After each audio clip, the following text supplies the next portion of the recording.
clearly one of the most existential events in our lives as we go forward today. So being able to think about solutions and way forwards, even as we grapple with the consequences of the climate change that we are experiencing today. I would like to speak specifically about how we can use the One Health approach towards meeting both the challenges of pandemics and the challenges of the climate crisis.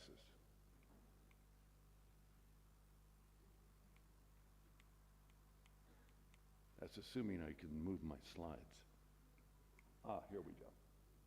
So as we really heard from Dr. Osthaus yesterday, the origins of the One Health concept really had to do with understanding the interdynamics between animal health, human health, and the environment. And that in itself became the catalyst for bringing together multiple sectors in a joint venture. And as we also heard yesterday, this is an age of pandemic threats. We have seen over the last several decades a steady drumbeat of new emerging diseases that are inherently zoonotic in origin and are proving to be an enormous risk to the global community. All we have to do is remind ourselves of what we've gone through over the last 3 years and temper that experience by understanding that the virus we were dealing with, the SARS-CoV-2, was not the most dangerous virus that we've encountered in the past, nor will it be the most dangerous virus in terms of impact on human well-being that we will be dealing with in the future. So those challenges that pandemic threats, emerging zoonotic disease pose to us remain real, and we need to, again, be vigilant. But we also have the opportunity to learn from those experiences to begin addressing this challenge of climate change, because it also is inherently a multi-sectoral problem, that the underlying drivers and causes are themselves multi-sectoral. We can see from this slide here, well, it's gotten ahead of me. We can see from this slide here in the red circle to the top right, we look at the impact of the climate crisis in terms of ecosystems, water resources, human health, food security, and settlements. The impacts are clearly spanning a multitude of sectors. And when we look at our mitigation and adaptive strategies to deal with the climate crisis, they also speak to multi-sectoral spaces, the issues of governance, of health, of equity, of the population dynamics and population pressures, the issues of trade. All of these are complex multi-sectoral spaces that need to be addressed as we go forward. So with that said, does the multi-sectoral dimensions of climate change really speak to an opportunity to draw on the experiences of the One Health movement that has been addressing the challenges of zoonotic diseases and antimicrobial resistance?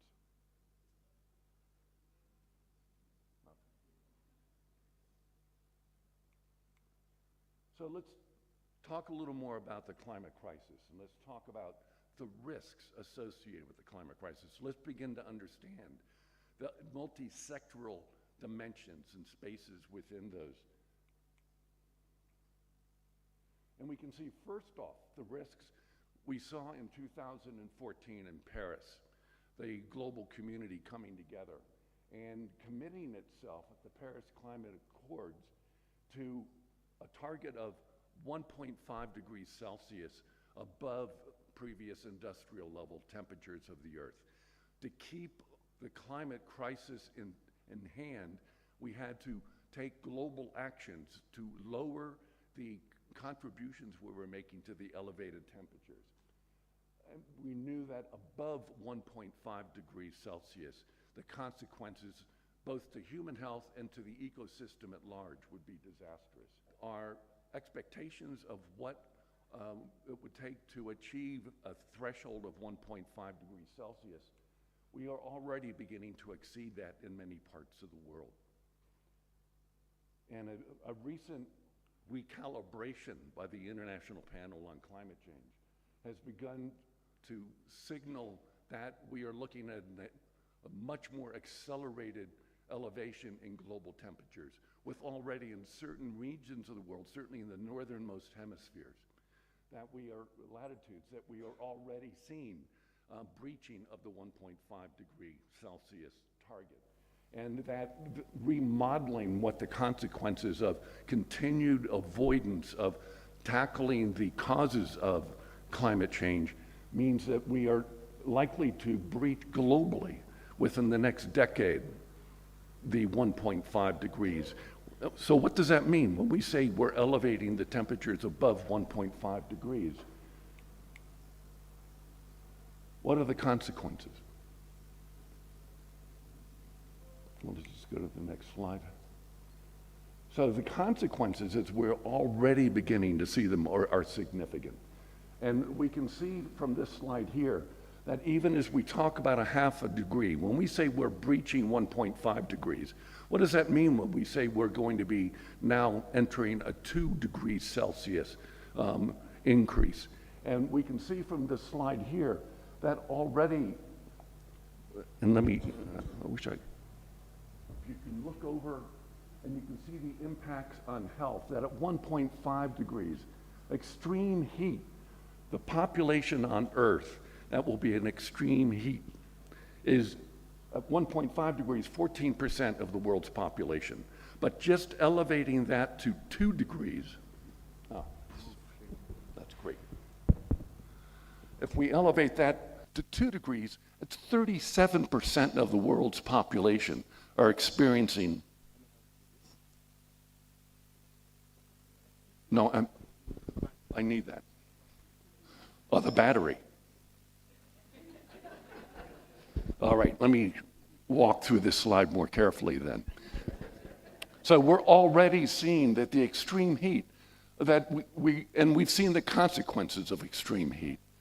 When we start talking about species loss, yesterday, David reminded us that it's our well-being that is our real goal, looking for the well-being of ourselves and the planet at large. And when we begin to look at the species loss, vertebrates across the world, at 1.5 degrees Celsius, you're looking at a loss of 4% of the species, vertebrate species on the planet.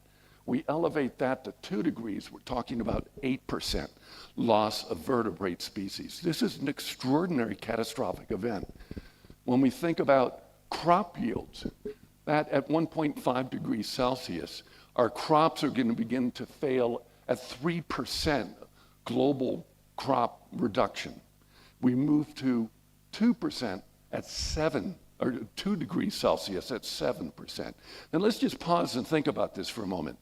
When you get these elevations, crops like corn and crops like wheat, the yield at one point between 1.5 and moving to 2 degrees Celsius, you're looking at 10 to 15% in protein and micronutrient production reduction.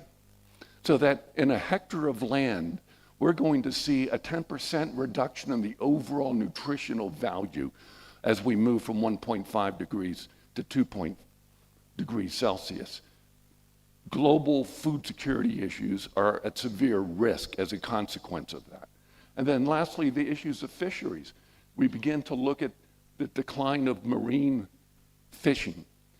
And as a consequence, 1.5 million tons at 1.5 degrees Celsius. Again, a food security, that's a reduction.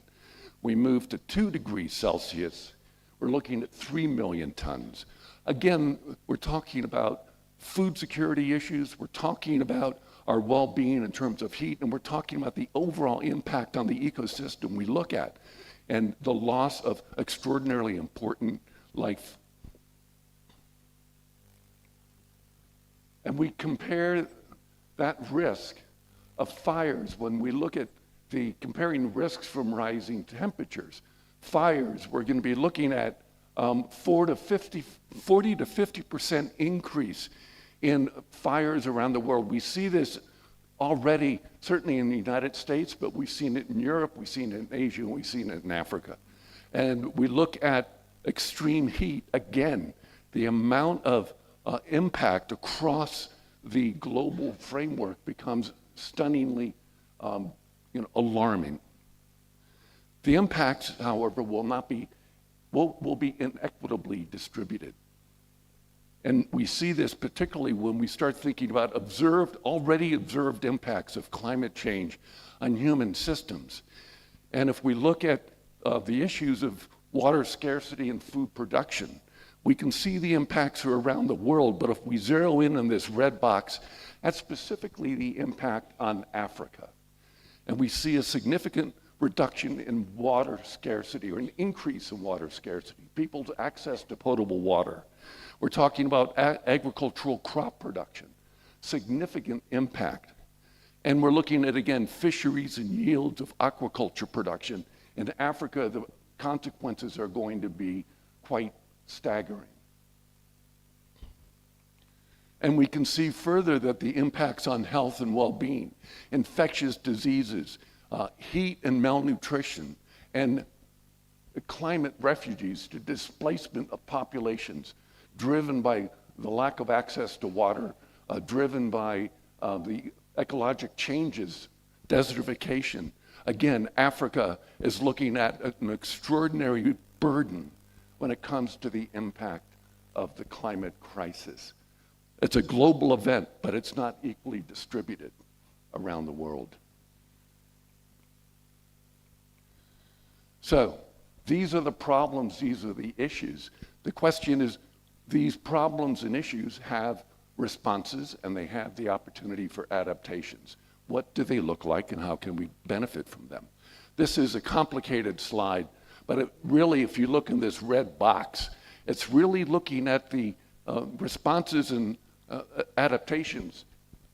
The take-home lesson is that all of the responses and adaptations are multi-sectoral. To deal with land and ocean ecosystems requires a complex interfacing across multiple sectors towards achieving their response. Looking at urban and infrastructure systems, each one of these speaks to the response inherently requires multiple sectors coming together to be able to either mitigate the impact or minimize the consequences. And the responses and adaptations, however, will require innovation and leveraging new breakthroughs. And this is an important issue. We've already seen that the political will towards addressing the climate change has not come forward. We saw a commitment in Paris 10 years ago, where countries committed themselves to taking action. But between then and now, we've seen everywhere on this planet the lack of political follow-through. And we've seen that we continue to be in a position where if we singularly rely on political leadership, we will continue to falter. And we've seen in many cases when political leadership has faltered, we've found that innovations and new technologies have created opportunities to mitigate and really minimize the impact. And what I'd like to propose here is that we are on the cusp of a sixth technological revolution, and that's artificial intelligence. That even as we fail to get the kind of political leadership that's required, there are innovative potentials that the world of artificial intelligence may be able to bring to reduce the impact and to reduce the consequences of the climate crisis. You know, we've heard a lot over the last year about we've heard a lot over many years about artificial intelligence, about how it is coming. But the last year has been different because we've seen for the first time the emergence of what's called generative artificial intelligence, the chat GBT that people may have played with on their computers, is the first indicator that we're breaching a critical threshold when it comes to being able to develop generative artificial intelligence. That is the power of using an array of features within artificial intelligence, machine learning, pattern recognition, chatbox, neuromorphic computing, thinking about the complex array of features that artificial intelligence brings to the table allows us for the first time to begin thinking about how can we harness the power of artificial intelligence to offset the lack of political leadership. And specifically, these are the opportunities that artificial intelligence offers when we talk about implications for climate change and global health. We see in public health, artificial intelligence can allow us to begin thinking about designer medicines, transformative technologies. We can see for climate change, the opportunity to begin generating clean power using artificial intelligence to be a far more efficient way of not just generating power, but using power. It allows us to think about smart transport options, sustainable production and consumption, sustainable land use. How do we use our crops and build greater access to nutrition in a way that doesn't contribute to climate change and deplete the ecosystem? We see that climate change, that artificial intelligence can help us think about biodiversity and conservation. Again, if we think about the notion of well-being, we can't separate our own future from the ecosystem we live in. And the opportunity to be thinking about habitat protection and restoration, sustainable trade, pollution control, the issues of invasive species and disease control. Artificial intelligence has the potential to begin developing strategies, approaches, and new capabilities to address each of those spaces. Healthy oceans, again, fishing sustainability, the question of preventing pollution, protecting habitats, protecting species. All of those allow us to think in a much more creative way about how to minimize the consequences of the climate crisis and even prevent the climate crisis. Water security, again, water supply, catchment control, water efficiency, adequate sanitation, drought planning. All of those are critical features that artificial intelligence may be able to help us to be far more effective and efficient. The issue of clean air, filter and capturing, monitoring and prevention, early warning, clean fuels, all of those. And again, the issues around clean air are critical factors having to do with driving the climate crisis in the first place. And then weather and disaster resilience, really being able to use artificial intelligence for prediction and forecasting, early warning, resilient infrastructure, and being able to do resilience planning. Even as we can't mobilize the political leadership, the opportunity to begin thinking about, in parallel, still agitating for political leadership, but the opportunity to begin thinking about the power of artificial intelligence to really drive forward the opportunities for minimizing the forces that create climate crisis, minimizing the consequences of the climate crisis. So, what does this say about One Health? Obviously, when we talked about One Health in the beginning, we talked about it as a concept that emerged in response to the multisectoral threats posed by zoonotic diseases, antimicrobial resistance, with the interrelationship between animals, human, and animal health at its core. If we talk about the One Health concept in the 21st century, again, it's an opportunity to think about a much more multisectoral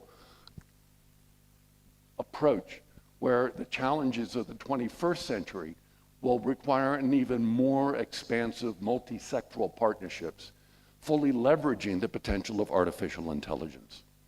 The next generation of leaders, however, will only be prepared to meet these challenges if our One Health vision is ready for this future. This speaks to the issues of AFROHUN. Are we in the course of preparing that next generation of leaders that we talked so much about yesterday? Are we training them in both the knowledge and insight of artificial intelligence and how it can be applied and adapted towards meeting the challenges that we see, both in terms of the challenges of zoonotic diseases and antimicrobial resistance, but also in terms of the challenges that are created by the climate crisis. So as we think about that, the vision for AFROHUN, does it embrace also thinking about the multi-sectoral challenges which are going to be so dominant in the 21st century? It's not simply about pandemics. Pandemics themselves are an enormous threat to the human well-being. But we also know that the climate crisis, and let's be clear, that there is connectivity between the underlying forces that have given rise to the risk of pandemics and the rise of the climate crisis. The biggest underlying drivers for pandemics, for the emergence of new diseases, has to do with the impact of our footprint on this planet. We've seen the interrelationship between our settlements, our trade in food, our search for natural resources, have disrupted the ecosystem in a way that has brought our populations in a much closer interactive relationship between wildlife animals, our livestock, and ourselves, and the various viruses that Dr. Osterhaus was talking about yesterday. But we also know that the biggest drivers for climate change have to do with disrupting the ecosystems around us. How we, again, go in looking for natural resources to fuel the engines of our economy are contributing to the disruptive effects of the ecosystem at large, and how that, in turn, is disrupting the atmospheric gases that we live in. So as we think about the 21st century, it's not simply about multi-sectoral partnerships around animal diseases, human diseases, and environment. It's also about energy, urban planning, land and ocean ecosystems, and the issues of trade. How do we build multi-sectoral partnerships that are inherently more capable of addressing the challenges of both emerging diseases, but also the climate crisis? That's the inherent challenge we have. And I would say that One Health and the One Health movement over the last 2 decades has given us an opportunity to understand the value and the operational challenges of bringing alliances across multiple sectors. The challenge here is moving that partnership beyond the animal-human environment ecosystem to this much broader constellation. Build on what we've learned from One Health to apply it to broader collection of partnerships. Those partnerships will inherently be the solutions towards dealing with both reducing the threat of climate crisis, but also minimizing the impact of the climate crisis. Now, One Health, I believe, is at a crossroads. I think it's given us a path forward for dealing with human and animal diseases, but I think it's also, if we look at it wisely, it's given us an opportunity to look at the opportunities for harnessing One Health partnerships, multi-sectoral relationships, to deal with the crisis that the climate change is creating for the world today. So I would challenge AFROHUN and our colleagues in Southeast Asia around SEAHUN. Can we build the kind of educational experiences for this next generation of leaders to be able to deal with the dual threats of pandemics and the climate crisis? And how do we do that in a way that allows for that leadership to grow and ultimately be impactful? I would say that aligning that experience with the power and the potential of artificial intelligence will be the opportunity we need to deal with both the pandemic and to deal with the climate crises that we are inherently dealing with today. So it's a challenge. I think it's an opportunity. And I know that if anything else, this community is a community that responds well to challenge. So thank you very much, and look forward to the rest of the conference.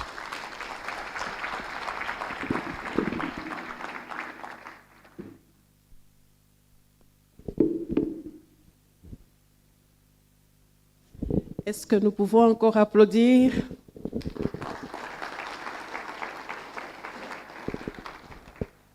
Alors, les accords de Paris nous ont dit que les différents pays devaient maintenir l'augmentation des températures à 1,5 degré. Nous en sommes à 4. Et chaque fois qu'il y a 0,5 degré d'augmentation des températures, la vie sur la Terre change. C'est Dr Denis Carroll qui vient de le dire, et c'est vrai. Le changement climatique, l'augmentation de la température a des incidences sur la vie, pas seulement des humains, sur la vie de la biodiversité, donc des plantes, sur la vie des insectes. Il faudra donc adresser les questions de changement climatique en suivant l'approche Une santé. C'est encore lui qui l'a dit, et je pense que nous sommes d'accord avec lui. Pour ce faire, il faut absolument que les ressources humaines que nous allons avoir maintenant puissent être à même d'adresser la question du changement climatique en tenant compte de l'approche Une santé. Et quelle est notre vision actuellement de l'approche Une santé, en tenant compte de tout ce que Dr Denis Carroll venait de nous dire? Il s'est projeté dans l'avenir en disant que les nouvelles générations doivent absolument tenir compte de la vision de l'approche Une santé dans les temps, tels qu'on les vit, pour pouvoir former ces nouvelles générations. Et autre chose, il nous faut des décisions, des solutions adaptatives. Ces solutions adaptatives doivent passer aussi par l'utilisation de l'intelligence artificielle. Je pense que nous sommes d'accord avec lui de l'implication, de la bonne utilisation de l'intelligence artificielle pour les nouvelles ressources humaines à former. Encore une fois, nous lui disons merci, parce que comme il a eu à le faire il y a plus d'une quinzaine d'années, il nous a donné encore la stratégie pour les nouvelles ressources humaines que nous allons avoir, pas seulement pour AFROHUN, pas seulement pour les réseaux AFROHUN, mais ça sera pour toute l'Afrique. Je crois que la modération m'a autorisé à prendre juste 2 questions. C'est ça, dans la salle? On peut prendre des questions? OK. Est-ce qu'on peut lui accorder un micro?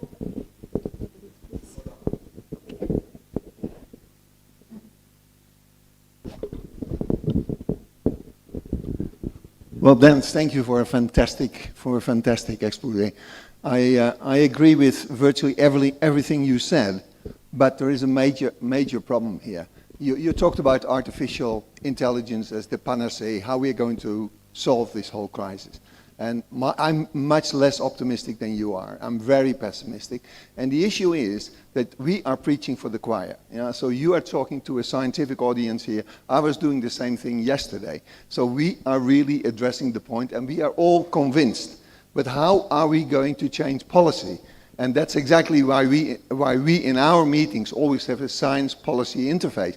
And it's not enough, I realize that. I'm very pessimistic about politicians, because politicians is in principle, it's our representatives, and not the scientific community, the population as a whole. So really you said, tackle the problem at the source, and I fully agree there. AI is very important, but I'm very pessimistic. But if we see what's happening in the world, if you see what's happening politically, we have a swing to the wrong direction at the moment, and all these things you propagate is not going to happen if we don't change the policies. So we are so dependent on our politicians. So what we should do is, first of all, science policy interface. We should talk to the politician, but even more important, we should also talk to the public at large.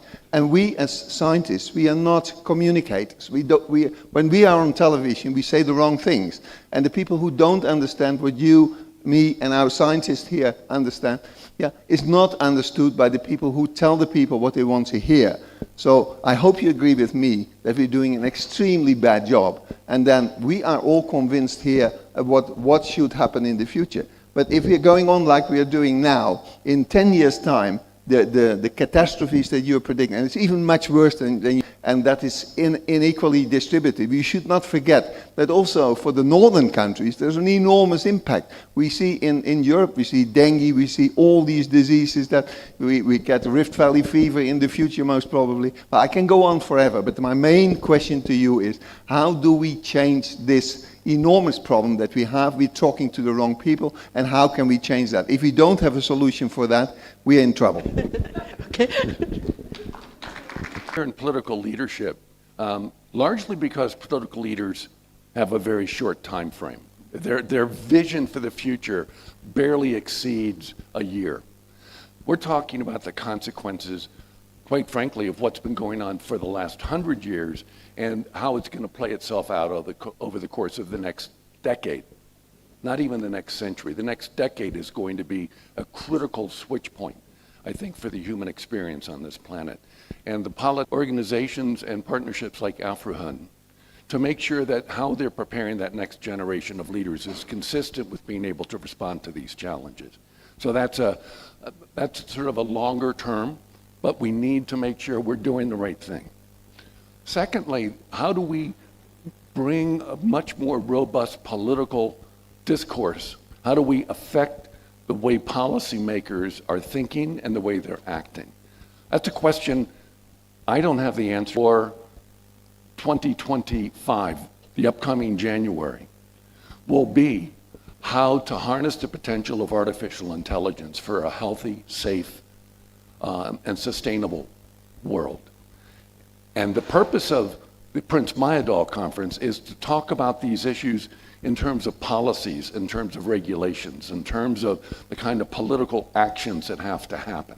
So first off, I would invite people here to participate. Well, when we do see that, we see an impact. So I think we need to take a step back and look at some of the examples of where we've seen strong communication and use that to our advantage. So I think we can learn from that experience.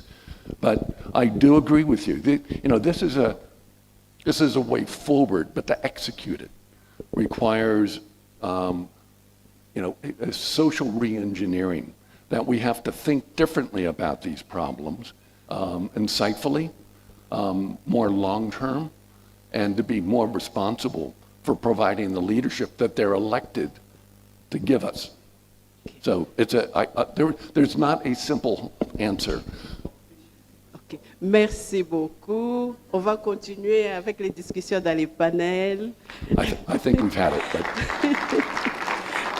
and it's a challenge, Yeah. and it's a generational challenge. Pour poser cette question, nous allons constater si effectivement les nouvelles générations vont bel et bien adresser cette question du changement climatique en tenant compte de la multisectorialité.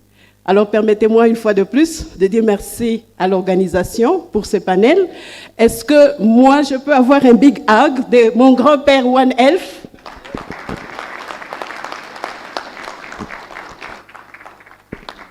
Merci, donc je cède la parole à la discussion. This is going to be moderated by Professor Daly. Now, I was given a bio that is going to take us like some 15 minutes. Now, because time is over, because time is not on our side, this is what Prof. Daly would wish me, or rather would wish us to know about him. So Prof. Daly holds the titles of Distinguished Professor at University of California Presidential Chair. Thank you, Prof. Daly. Thank you, Sam, and you could have shortened that even more, so I appreciate it. I do have a few slides just to show and introduce our panelists, so if we can project that, that would be wonderful. Good morning, everyone. It is a distinct honor for me to share this event with you all. It's been too long since we have met in person. We have been challenged by policy translation of scientific findings. So first, I'd like to invite everybody to attend our skills building session tomorrow on translating science into policy. So there is movement in getting that activity going. For today's session, we're going to confront the challenge of trust. And having competency-based education is a way to infuse the urgency of One Health in everyone's consciousness. So I'd like to, thank you very much. So the title of this session is One Health Workforce Development Approaches and Products. But we want to really focus on what works, what's emerged recently is to collaborate with the University of California Office of the President in having a course on climate change called Bending the Curve as part of the Academy training program. So making it in a One Health perspective is very important. So we are trying to catch up with some of these trends and bring into One Health framework the activities that we believe are necessary.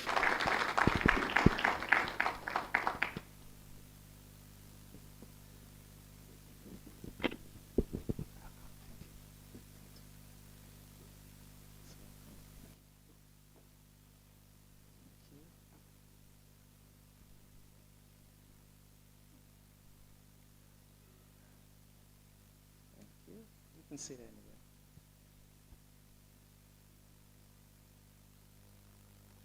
Perfect. We will try to, with me, we may actually have to cut that a little bit so we stick to time and give the opportunity for the audience to start. So I won't read all of the qualifications and biography of the speakers. We'll leave them up so that people can see while you speak. So let's proceed with our first speaker, medical epidemiologist at ZDU. So yeah, for the last 5 years or more, I've been working for the zoonotic disease unit in Kenya, trying to foster collaboration between the Ministry of Health and the Ministry of Agriculture, all this to prevent and control zoonotic diseases, but also promote One Health at a larger scale. So I think for the workforce development thematic area, I would first say that I'm a product of a competence-based training most of our countries are implementing. And therefore, that gave me a really a good introduction to what One Health looks like, because we were training with a multi-cadre kind of training program, including veterinary officers, public health officers, environmental officers, and all that. So, but then in my training, I wondered whether it was coming a little too late at a master's level. And I know they've been memorable. But even as we train them, we are still struggling with retention of these officers. So we've tried to organize a lot of trainings of them, and they are moved away from their posts because of needs, but they also leave work for greener pastures. And I'm sure many countries face that. So that's another challenge that we face through losing this.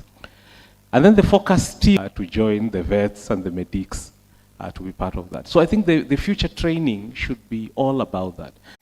Delighted is a bad word to use, that you mentioned the floods that are happening right now in Kenya. More than 40 people, I think, have died, and it really puts a lot of attention to the introduction of environmental context and ecosystems into the One Health framework, which has been dragging for quite some time. Our next speaker, Dr. Elizabeth, keep going. Thank you. Sorry. Okay, thank you. Bonjour à tous. I would prefer to speak in French.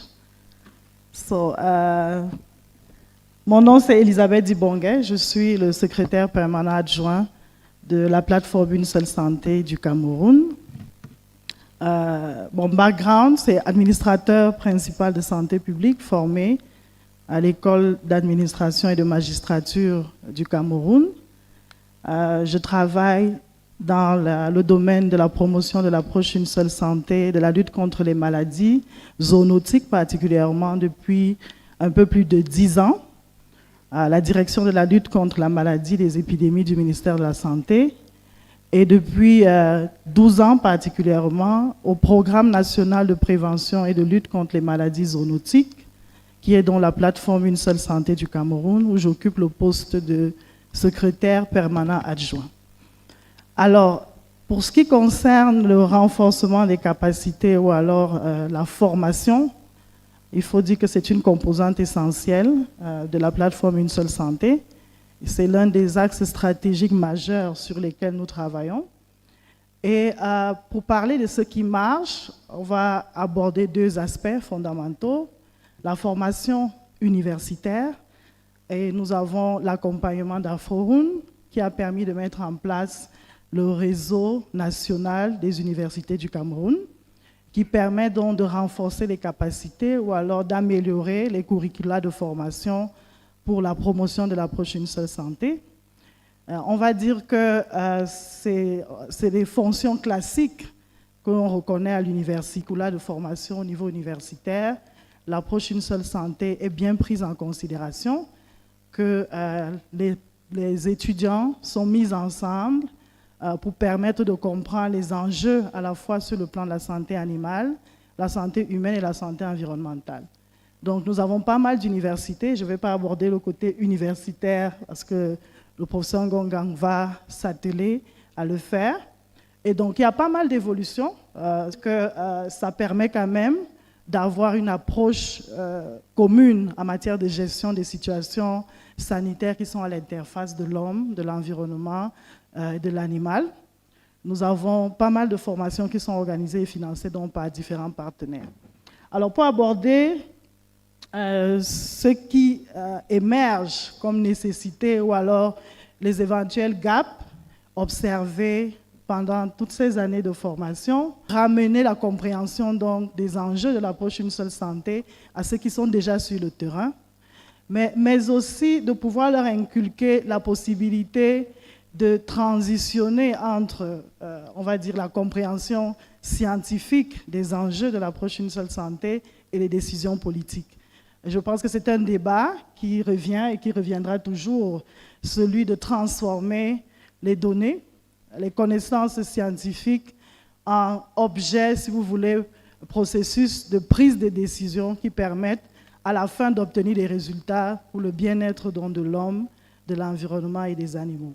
Donc ça va être l'un des principaux gaps. Et donc face à la vulnérabilité mondiale marquée par tous ces événements émergents tels que les changements climatiques on va évoquer en long et en large au cours de cette conférence.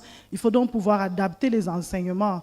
On va dire qu'ils ne seront plus des enseignements, mais on va dire les connaissances qu'il faut, principales, qui ne sont pas seulement l'enseignement, qui ne sont pas seulement la recherche, mais qui devraient aussi être le service à la communauté. Alors comment faire pour que tout ce qui est au niveau de l'université soit transformé pour servir la communauté? Nous avons pensé à associer les organisations de la société civile et c'est donc une cible prioritaire pour le Cameroun, pour la plateforme Une seule santé en matière de formation. Est-ce qu'on peut considérer les organisations de la société civile comme étant que les connaissances universitaires ou les connaissances des spécialistes puissent toucher la communauté? Nous pensons que c'est en impliquant cette communauté à travers la formation, à travers le renforcement des capacités. Et donc, pour chuter avec la dernière partie, qu'est-ce qui devrait donc être fait? Ce serait donc d'adapter les programmes de formation à cette cible particulière qu'est la société civile. Comment on fait pour transmettre tout ce qui est très savant que nous avons scientifique, pour utiliser le langage du politicien, pour utiliser le langage du preneur de décisions, de sorte que tout ce que nous faisons au niveau universitaire ne reste pas dans le carré de l'université, mais soit compréhensible par le politique, de sorte que les actions puissent être mises en œuvre. Je vous remercie. Wonderful. I appreciate that you brought in community engagement because everybody who Être plus apte à transmettre ce que je voudrais dire. Je suis donc Jeanne Gauguin, je suis professeur d'université, professeur émérite, présidente de l'Université des Montagnes, vice-présidente de l'Académie des sciences du Cameroun, membre du board AFROHUN. Je de Oshia, Cameroun, et comme par pure coïncidence, c'était avec l'université dans la rédaction des curricula, des programmes de formation, des masters qui sont déjà implémentés au niveau de ces universités. Il s'agit de masters sur la résistance antimicrobienne. Nous avons actuellement formé au moins 35 professionnels de la santé. Il s'agit, et ce master est implémenté à l'université de Boya. Il s'agit d'un master de santé publique vétérinaire qui est déjà à sa 4e promotion avec 120 personnels ou étudiants formés, implémentés à l'université de Ngaoundéré. Et nous avons écrit, il y a un autre master qui est actuellement implémenté à Boya sur le wildlife, master sur la faune sauvage. Nous avons pu également écrire un livre sur les bonnes pratiques, la biosécurité et biosécurité, ce livre qui est déjà utile et utilisé dans les ministères, par les chercheurs. Je ne peux pas oublier l'implantation solide et dynamique des clubs étudiants dans nos 3 universités et insister sur les multiples formations des enseignants et des étudiants, en incluant, comme l'a dit ma collègue, cette notion, cette approche une santé dans nos curricula de formation. Et ces différentes formations, nous le faisons à travers des ateliers, des séminaires, des conférences. Et je dois dire merci à AFROHUN de nous avoir permis de développer ou bien de mettre sur place 3 plateformes e-learning qui nous facilitent ces différentes communications, ces différentes formations. En ce qui concerne ce qui est émergent, nous avons d'autres masters à développer, notamment le master Une Santé, qui doit tenir compte des risques sanitaires internationaux. Nous avons l'intégration des autres universités, que ce soit les universités d'État qui frappent à la porte, et nous cherchons au niveau du secrétariat comment les inclure, parce que la demande est forte. Et il y a ce programme sur le risque de communication et d'engagement communautaire qui est en bonne marche.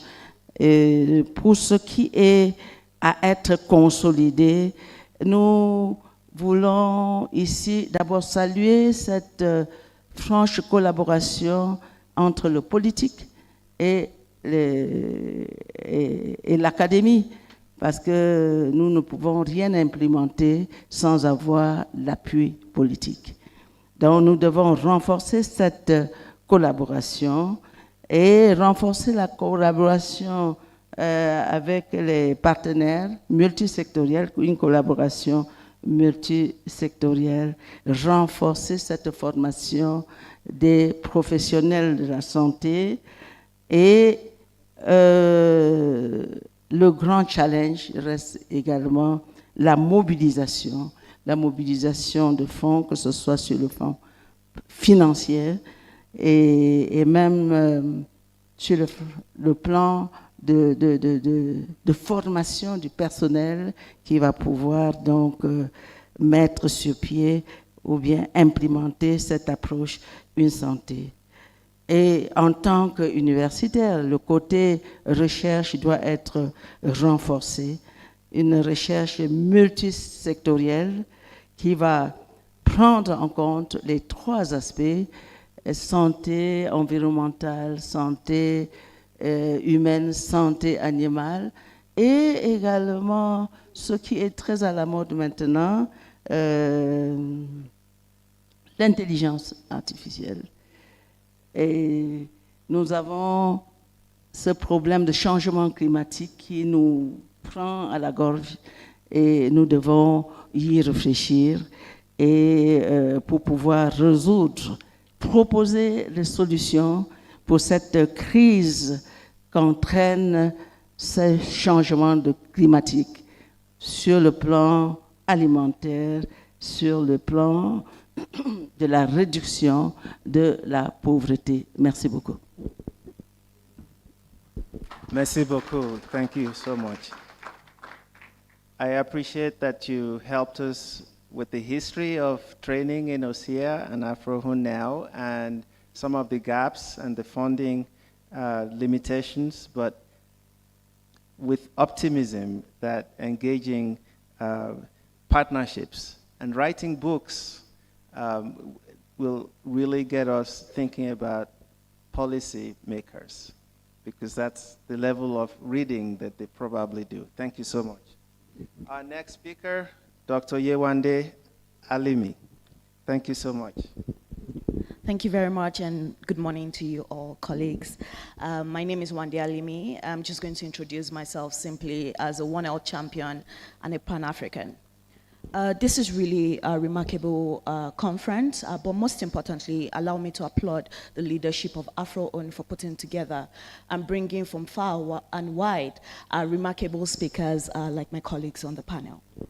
So I serve as the One Health unit lead at Africa CDC, and for colleagues who don't know, we are the public health technical agency of the Africa Union, and our role is really to ensure that we have a safer and healthier Africa. It's impossible to have a safe Africa, as many of you have heard, without using a One Health approach. And our work really focuses on looking at One Health, focused on 4 key priority areas: antimicrobial resistance, zoonotic diseases, climate change, and food safety. So kindly bear with me every now and then if I throw in different examples. It's just so you get a bit of the understanding of what works. I think what I'm hearing clearly is there's a gap between policymakers and academia and universities. So I think in terms of the work we do at Africa CDC and looking at it from a workforce development, we've taken workforce to be outside of a classroom. It's a lifelong learning experience. You seated in this room today, this is part of the skill set building. Starting from the angle of ministers, I think one of the things that we have been able to do is, more often than not, our ministers have a lot of things to think about. Your Minister of Health in Kenya right now, beyond the floods, beyond Rift Valley, is thinking about what is the impact on cholera. Do we have enough vaccines? We still have to look at things like road traffic accidents, NCDs, so many issues to think about. So many times we blame them and say, oh, they're not doing the right thing. But we need to empower them. And it's not just by presenting technical reports. Quite frankly, how many ministers are going to be able to read of bringing One Health closer to them through ministerial interactions? We recently launched 3 years ago a ministerial sort of dialogue enabling policy called the MELP, whereby we bring beyond ministers of health, ministers of agriculture, ministers of environment. That is how One Health can come to life. We cannot assume that they're going to listen to each other in the parliament. Usual classroom style training, but how can we know about One Health unless we are able to visit the ministries of agriculture? How can we know if we don't visit places like AUIBA, ILRI? How can we see real life? How can the directors, the permanent secretaries see real life One Health experiences? I think it goes without saying that in-service trainings are important. But how many of us within the government structure can give up 6 weeks of our time to go to know how to do the One Health zoonotic disease prioritization exercise. Similarly, we've done trainings like hands-on training, laboratory trainings on AMR, pulling together ministries of health and agriculture. I think these are just some really classic examples of how this can work. Of course, during outbreaks, countries reach out. For example, Libya during the floods reached out. We want a One Health training. We don't know what we want exactly, but we know that One Health can work. And this really gives us that opportunity. Other models, I think these are examples of what we could potentially do.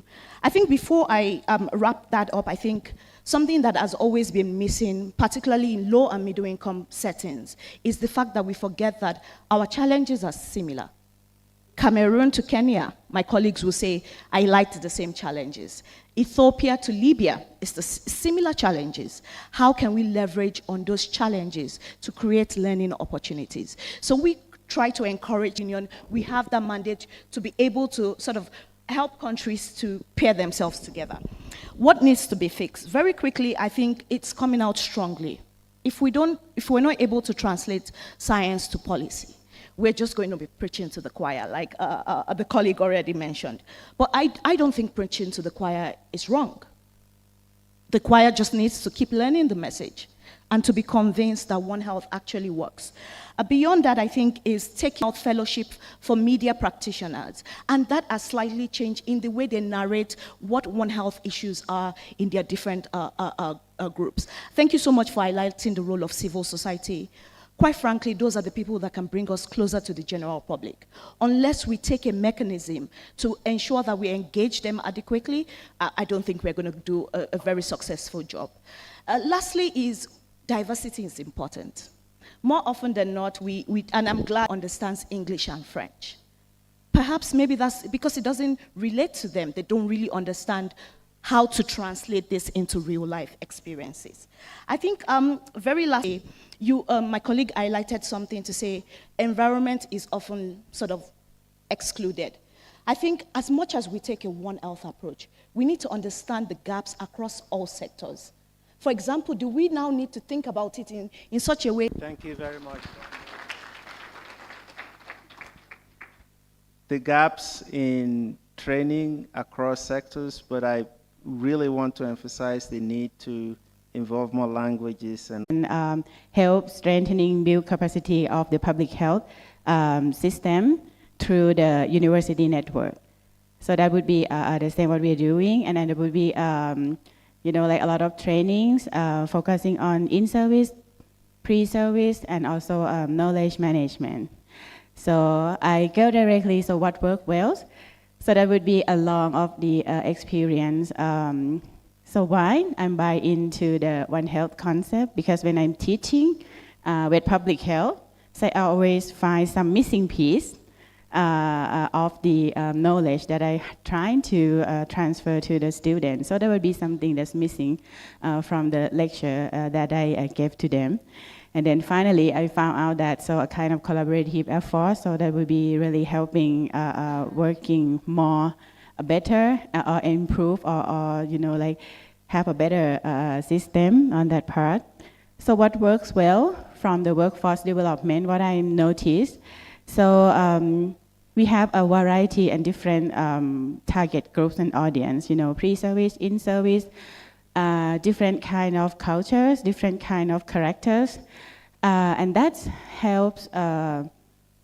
So what we are doing, and we have a very, let's say, multi-approach to fit with different audience, and I found that this really worked well. You might see that I've noticed that we have a student here in this room. So what student might be interested, and what works well with the interest with the student, would be a lot of competition. So they really love competitive. Have a lot of Facebook voting on social medias that help raising their awareness. Student engagement activity, community activity that helps, like drawing attention of the student before they are really paying attention on the more official or formal degree program. That is always something that I have noticed that, and that is something that we have to do in parallel. That the degree program is also important as well as the like some raising awareness or some activity that can draw attention from the student, which is different from the in-service professional. So why FETP is so successful? Because the in-service professionals already know, they know exactly what they want, what is the gap. So they will taking the training. So if that makes them, like if they're working better, so that's the same thing.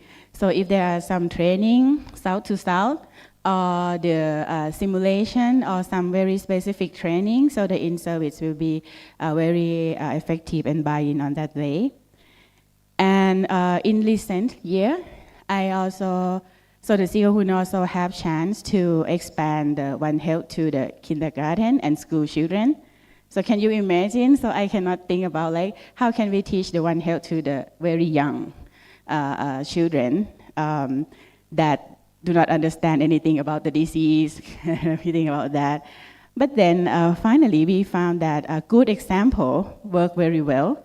So if we're thinking about the infectious disease control, so they will not understand. Instead of that, we're using hand washing as a good example or easy example that they doing in their everyday life, and that is really works. Or talking about rabies, using their pets as examples, that is also work well. So what we can fix or what can be improved? From that example, I think we can use a really good example, starting a good example, rather than jump directly into the theory. One Health is a concept, a little bit abstract, so people will get a little bit nervous when you're starting, like what is the One Health and what competency we need to have, something like that. So that is maybe scaring people a little bit, but a good example that would really help. I think this would really help understand of the learners or the new learners. And so we have been working in this area for I think more than a decade, and we start small, and we trying to engage more on the policy level. I have heard many speakers also mention about the policy, and now at the global policy level is already get buy-in. I believe that in the future, so One Health concept that would be easier to spread out, and there would be easier to endorse and adopt in the public health system. Thank you. Thank you very much, Dr. Miriam. I appreciate your emphasis on lifelong education in One Health, beginning very early, and also in-service training. I think it's consistent with the idea of preaching to the choir, as we one day said. We cannot take it for granted. Many of the professional councils still don't accept One Health or climate change as part of continuing professional education credits, and we need to keep working on that. Thank you so much. Our final panelist. So that one will make me move slightly faster. I'm a lecturer at AMREF International University, School of Public Health. I have a PhD in public health. So we move to the next slide.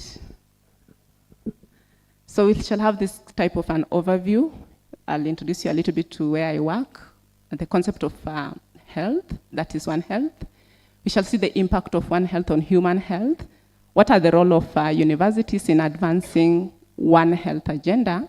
What is the overview of AMREF International University on health workforce development, AMREF International University on health workforce development, what works, what's emerging, what needs to be fixed.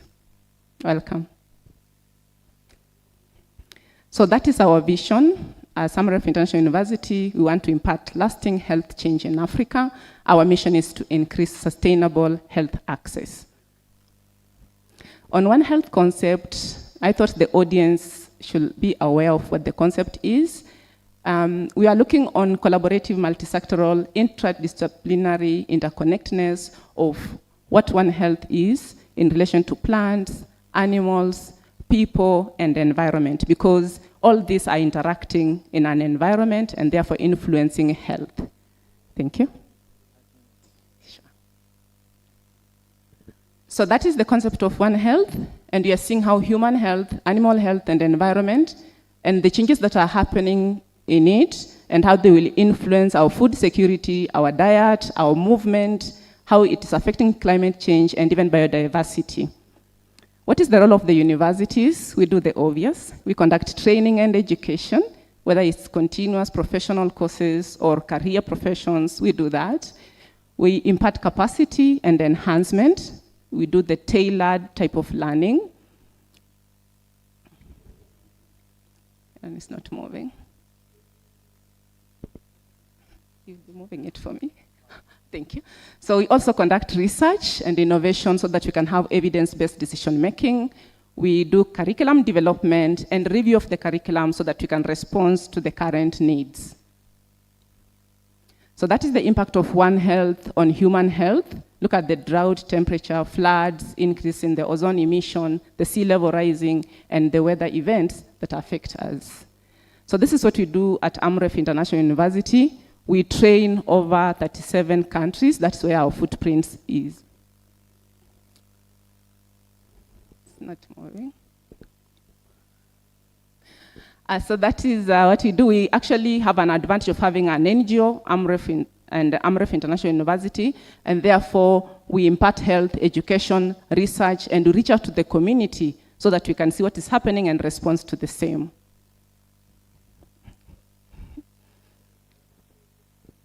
So that is what we do. We train, and we have had our graduation ceremony, and our VC was actually looking at primary healthcare and saying that the challenges of health in Africa, 80% of them can actually be addressed through primary healthcare. That is our GCEO at AMREF Health Organization, and he decreed that actually have more than 4 million health worker shortages in Africa, and therefore we cannot solve our future problems using the current strategies. There is need for a paradigm shift. We also respond to the needs of climate change and One Health issues in responding maybe at short term, it is reactionary, it is relief-based in way of responding to these challenges. What are some of the approaches One Health workforce development? We need to ensure multi-sectoral disciplinary collaboration so that we can work as a team. We need to ensure innovative teaching and training so that we can have problem-based training, practical experiences, and address the challenge of the competencies. Interpersonal skills and transdisciplinary, we can't work in silos. It's about time we break those silos so that we can address the challenges as a universal approach. What are emerging challenges? Interdisciplinary competencies. So having to possess all this particular expertise contained in one individual is a challenge. Even recruitment and retainment of these particular healthcare workers becomes a problem because we have ill-defined career pathways that hinder the retention of these particular employees. Then we have defining clear roles and expectations. If there is no clear role definition, then we have a challenge to be addressed. We have global security, health security, in addressing our sustainable development goals. And we have funding constraints because these programs are really expensive. So interdisciplinary competences, recruitment and retainment. You can go to the next. Expectations, yeah. So the effective way of actually looking on how we can address what needs to be fixed, the challenges that we need to fix are ill-defined career pathways. So once we have our trainees, once they go out there, what are their career advancement pathways? Effective interdisciplinary collaboration is what needs to be fixed. At individual level, you need to train, you need to capacity build, you need to tap on your prior learning experiences. We need to change how we train through workshop, development, skills, coaching, learning, mentorship, and such. At organizational level, what can you do? You can ensure that you have structures that are responsive, structures that are open for collaboration, structures that are open even for conversation. At network and partnership level, we need to have strategies that span over the sectors, not that a strategy that will work in our sector alone, but can this strategy span over other sectors? We need to ensure that our resources are shared so that we can address these particular challenges. So those are my references, and thank you for listening. Thank you very, very much. We are behind schedule, but it's extremely important to think about the common threads across the presentations about the challenges, what's working and what's not. And I'd like to now open it up to the audience. They've been reflecting on these topics for a while, so please share your thoughts. And while we're waiting, I'm going to make sure I can see. There you go. Thank you.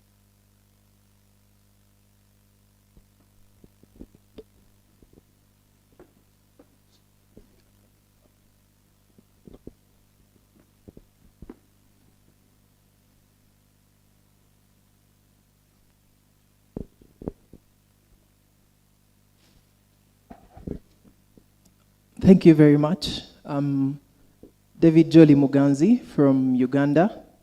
I was part of One Health Club in my first year, so I'm a One Health champion. I want to comment on Dr. Hope's submission regarding the things that need to be fixed in addition to career pathways not being streamlined. Because I adopted the One Health principle, in most of the work that I'm doing right now, I'm into health innovation. I try as much as possible to incorporate it. But thus far, most of the principles that we've been able to incorporate are mostly multidisciplinarism. The thing to do with incorporating animal health and environmental health has been hard, and that's because most of our work, we apply for funding, and most of this is earmarked. So it's hard to apply to set up a project for human health and get funding that allows you to also incorporate animal and environmental health. That was my comment. Thank you so much.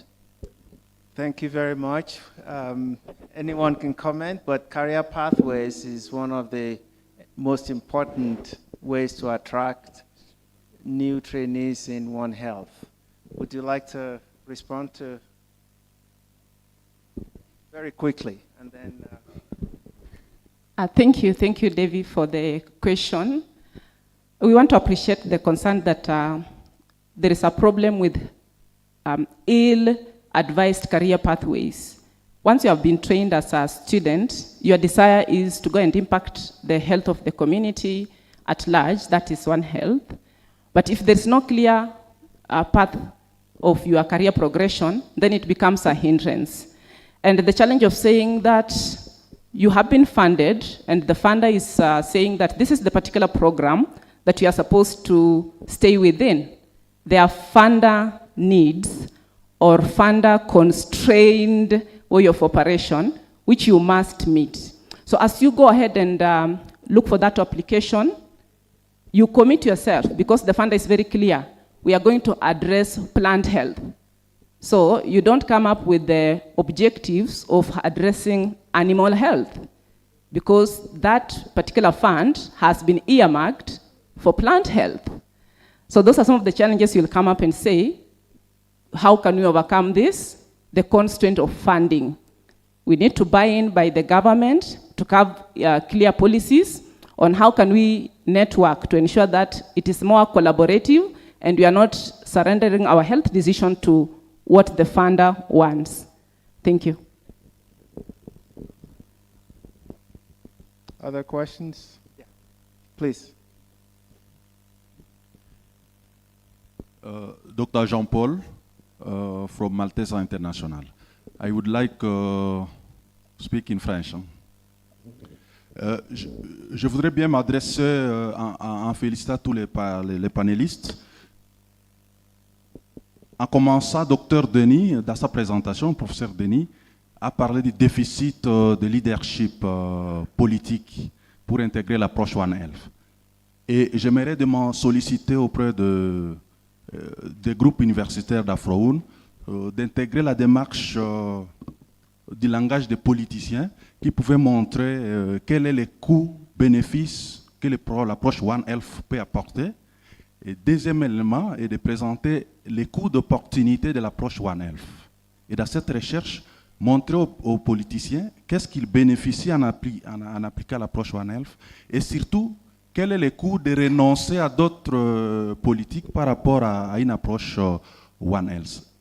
Deuxième élément que j'aimerais aborder, c'est plutôt lié à l'utilisation de l'approche déjà au niveau opérationnel en attendant que les politiciens prennent des décisions. On peut prendre déjà des actions pratiques au niveau même au sein de l'université, commencer déjà à utiliser des notions scientifiques, à l'appliquer au niveau déjà au sein de l'université. La colline de l'université peut devenir déjà un champ expérimental où on essaie de voir quelques approches, par exemple de mitigation environnementale. L'université peut commencer déjà à utiliser des biogaz avec des expériences concrètes sur le terrain et utiliser les reboisements avec des arbres qui résistent au changement climatique. Et c'est à partir de ces actions concrètes que aussi l'université peut produire des résultats probants qui peuvent convaincre les politiciens. Et je pense que dans ce sens-là, qu'on peut arriver à convaincre les politiciens à intégrer l'approche One Health. Et en dernier lieu, j'ai beaucoup aimé la formation que Madame Young a parlé au niveau maternel.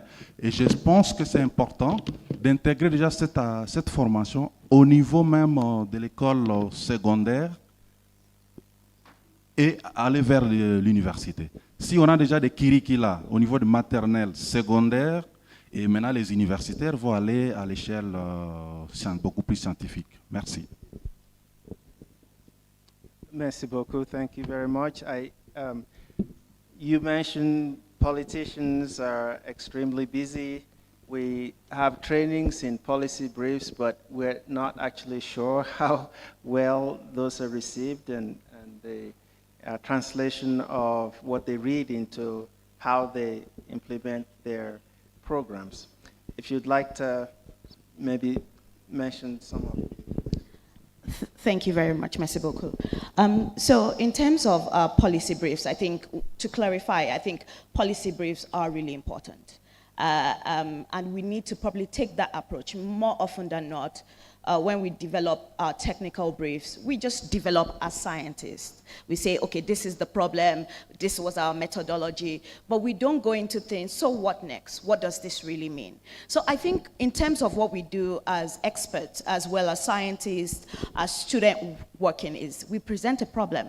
Like we've talked about a lot about climate change, so what? What does this mean for the policymaker? There are rainfalls in Kenya. So what? What does this mean for Rift Valley?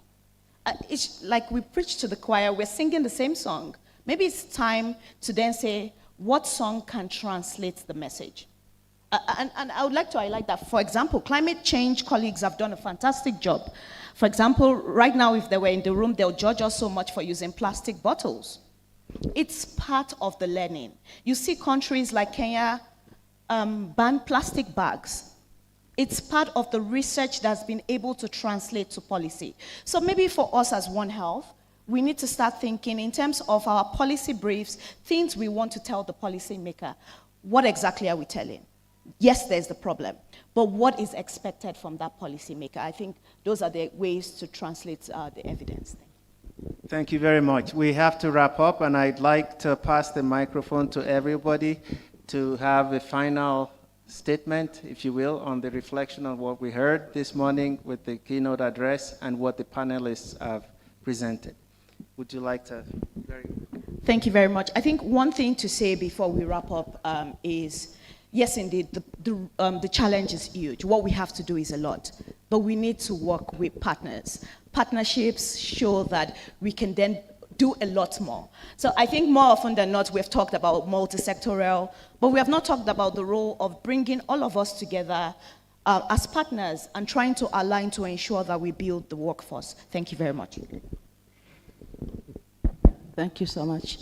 Je voudrais ajouter par rapport à la dernière question que la plupart des travaux de recherche au niveau universitaire tient compte des exigences, tient compte de cette approche une santé Et je suis d'accord avec vous que les résultats de recherche ne devraient pas rester dans les tiroirs.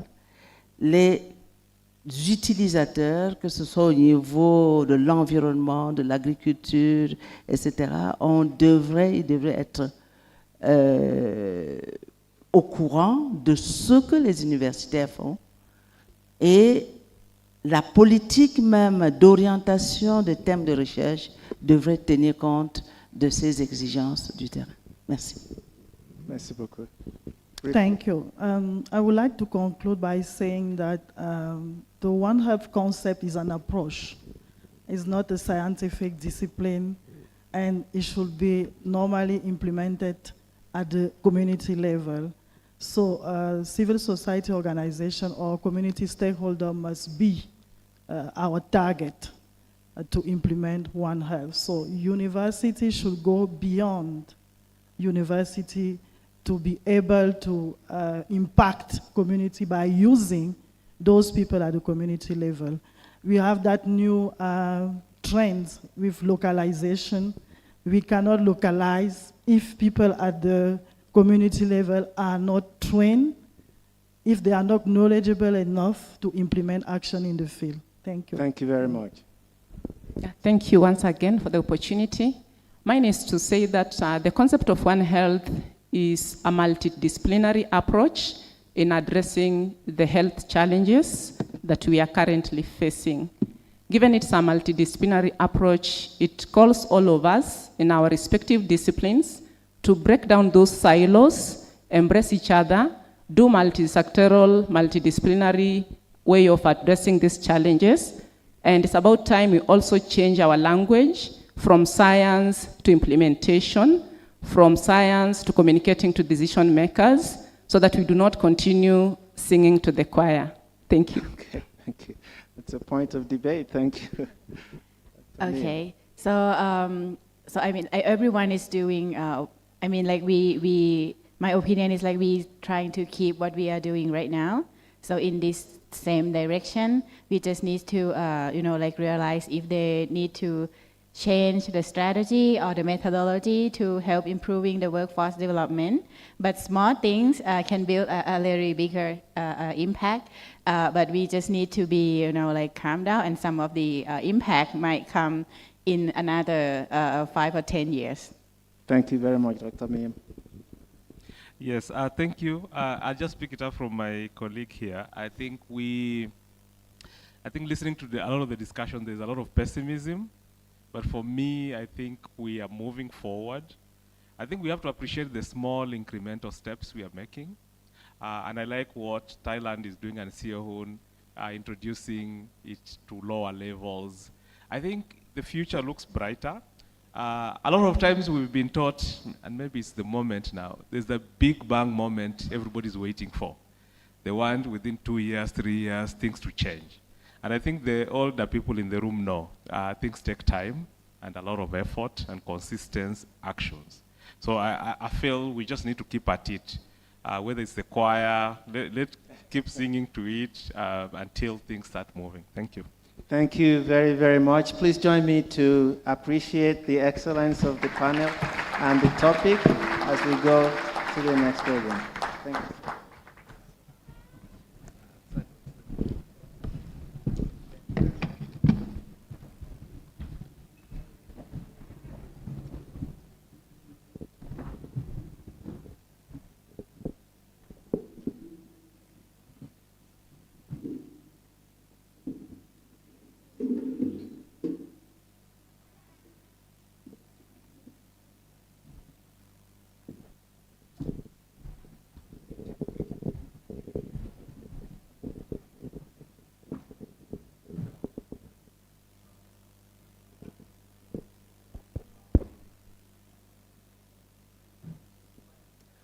Okay.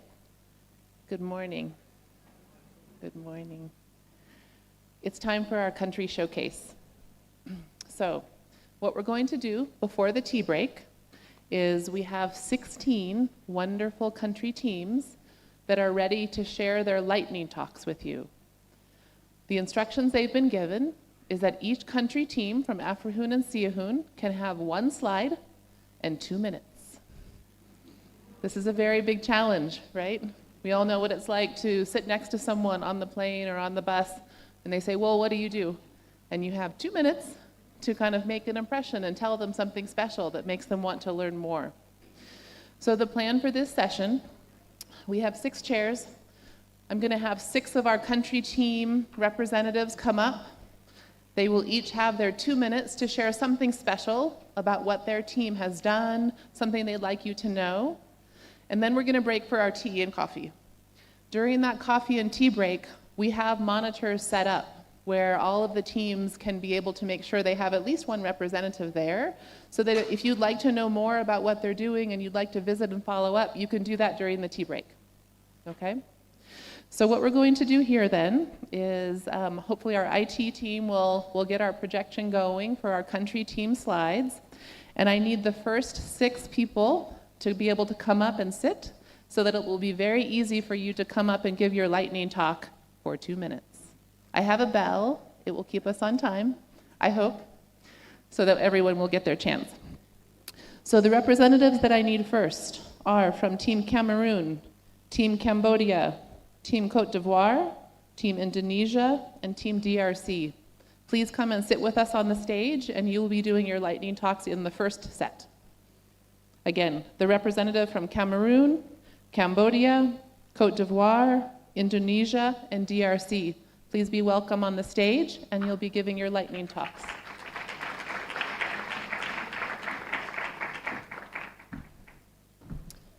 For our IT team in the back, if you can go ahead and project our first slide, and I will find a remote so that we can advance them.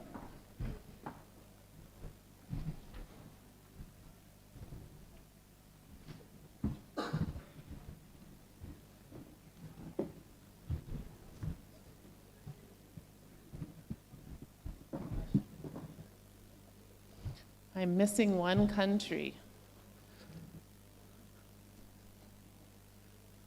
So for IT team, go ahead and project our first slide for the Lightning Talks PowerPoint if you can. And that will indicate which country team is going first. The one chair that I'm missing must be from either Cameroon, Cambodia, Côte d'Ivoire, Indonesia, DRC, 1, 2, 3, 4, 5, and Laos. Perhaps I forgot to mention Laos in my first comment. Do we have a representative from Laos that's ready to come and sit with us? Perfect, thank you. Okay, IT team, how are we doing on our projection of the slides?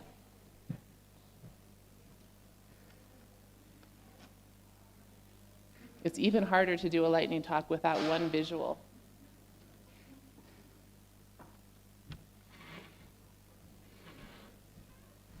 I think this session comes at a nice time because we were just this morning talking a lot about how it's important to convey our message in short bites that will make sense to many different people. IT, are we working on projecting our lightning talk slides for the 9:30 session?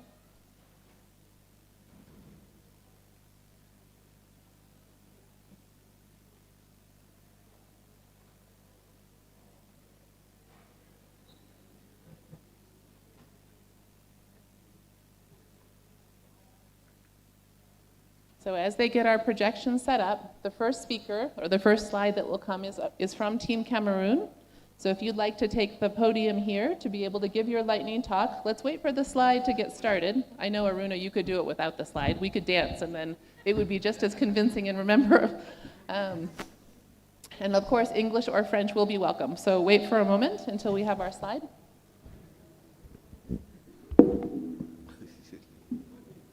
Yeah.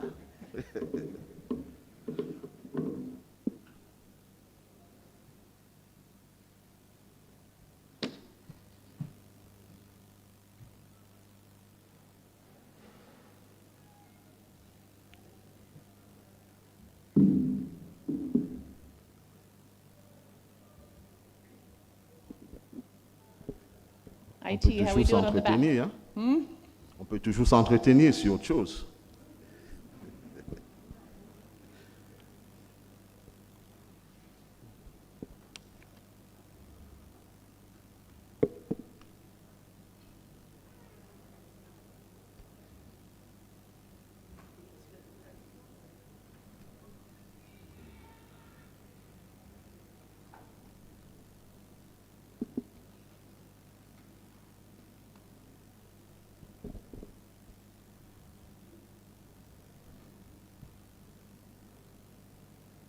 Okay, so once we have our slides projecting,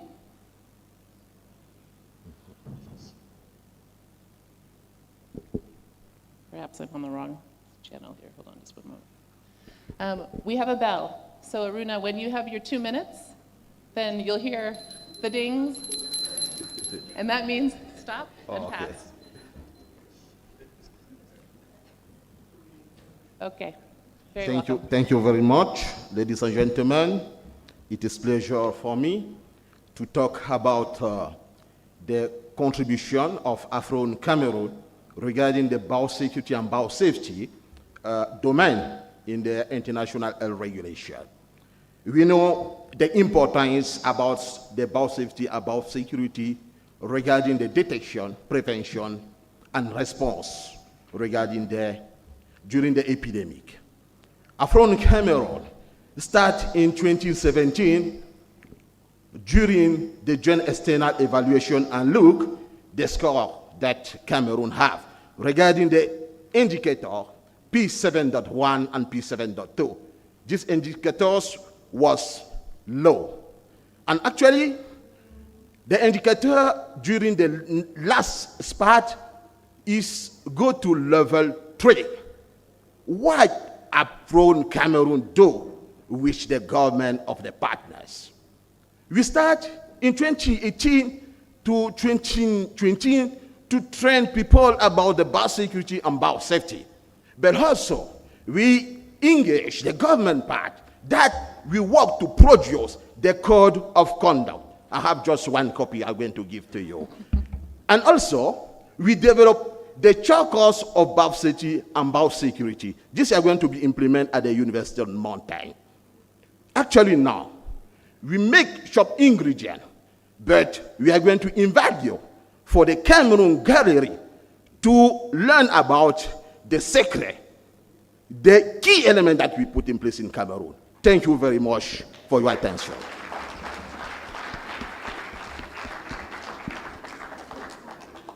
Thank you so much. So in our tea and coffee time, if you would like to learn more about what Team Cameroon has been doing for biosafety and biosecurity training, you'll know to find Aruna and his team.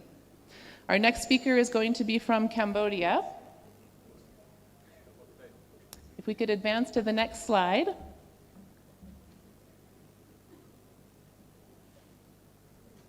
Okay, for CAMBOHUN, you're very welcome. Yeah. Good morning, everyone. This is Dina from CAMBOHUN, and it's my great honor to be here and share with you about who we are and what we have done and are going to do.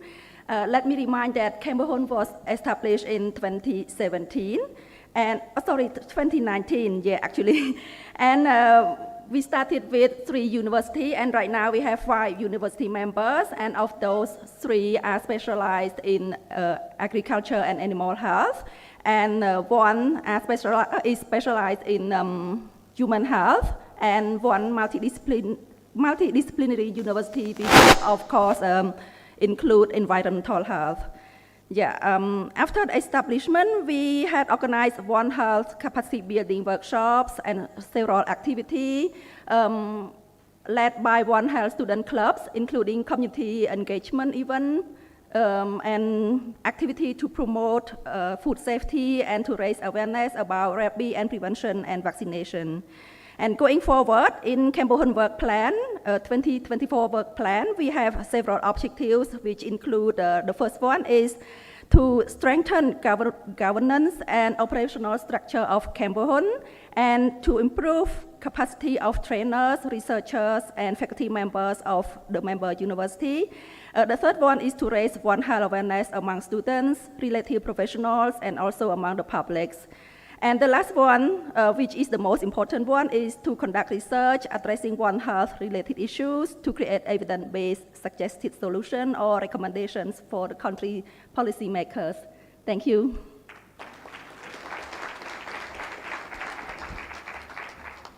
Thank you so much. So we will come talk to Team CAMBOHUN when we want to think about what's happening with some of your student clubs, rabies engagement, and some of the new opportunities that are arising For AFROHUN region, we have some founding countries that have been going for longer than some of the newer countries. You're going to hear from all of them today, but it is really nice to see how some of the ones that have been going and have a big team are sharing those ideas and those successes with some of our newer teams who are growing and becoming stronger. So thank you for sharing with us about what's happening in Cambodia. Next, we go to Côte d'Ivoire for our next speaker. And if we could advance to the next slide, that would be wonderful. Bonjour à tous, merci de me donner la parole pour parler des activités d'AFROHUN en Côte d'Ivoire. Mais là, je vais vous parler uniquement de la cartographie des ressources humaines, une seule santé pour la mise en œuvre du RSI en Côte d'Ivoire. La Côte d'Ivoire ne dispose pas de cartographie des ressources humaines 1F. Et pour combler ce gap, AFROHUN Côte d'Ivoire, à travers le projet 1F Workforce New Generation, a apporté un appui technique et financier à la plateforme 1F de Côte d'Ivoire pour développer une cartographie des ressources humaines 1F pour le secteur public. Cette cartographie nous a permis de visualiser un peu la répartition des ressources humaines sur l'ensemble du territoire pour faciliter la mobilisation des agents de santé en cas de crise sanitaire. Cet appui aussi a permis de mettre en place un groupe technique de travail GTT Ressources humaines et d'un outil de cartographie interactive. Le groupe technique de ressources humaines a été très efficace au cours de la dernière évaluation externe conjointe JI 2023 et cette contribution a permis d'améliorer les scores des différents indicateurs du domaine technique des 3 ressources humaines. Donc, pour plus d'informations, merci de visiter notre stand. Je vous remercie.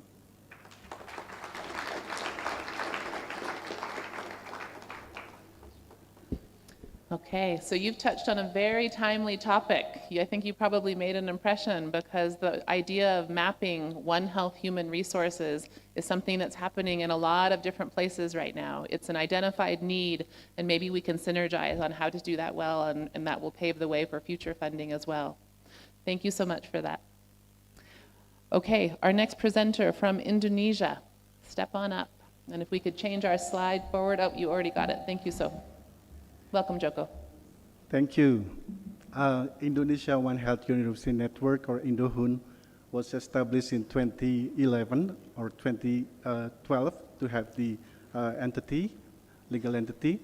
And we have about 30-something faculty members along the countries within the 20 universities in Indonesia.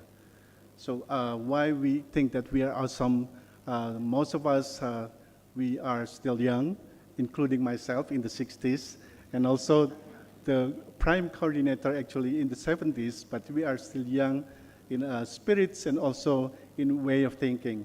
And we have a lot of support from the government of Indonesia, working with Ministry of Education, Ministry of Health, Ministry of Agriculture, as well as a coordinating Ministry of Human Development and Cultural Affairs.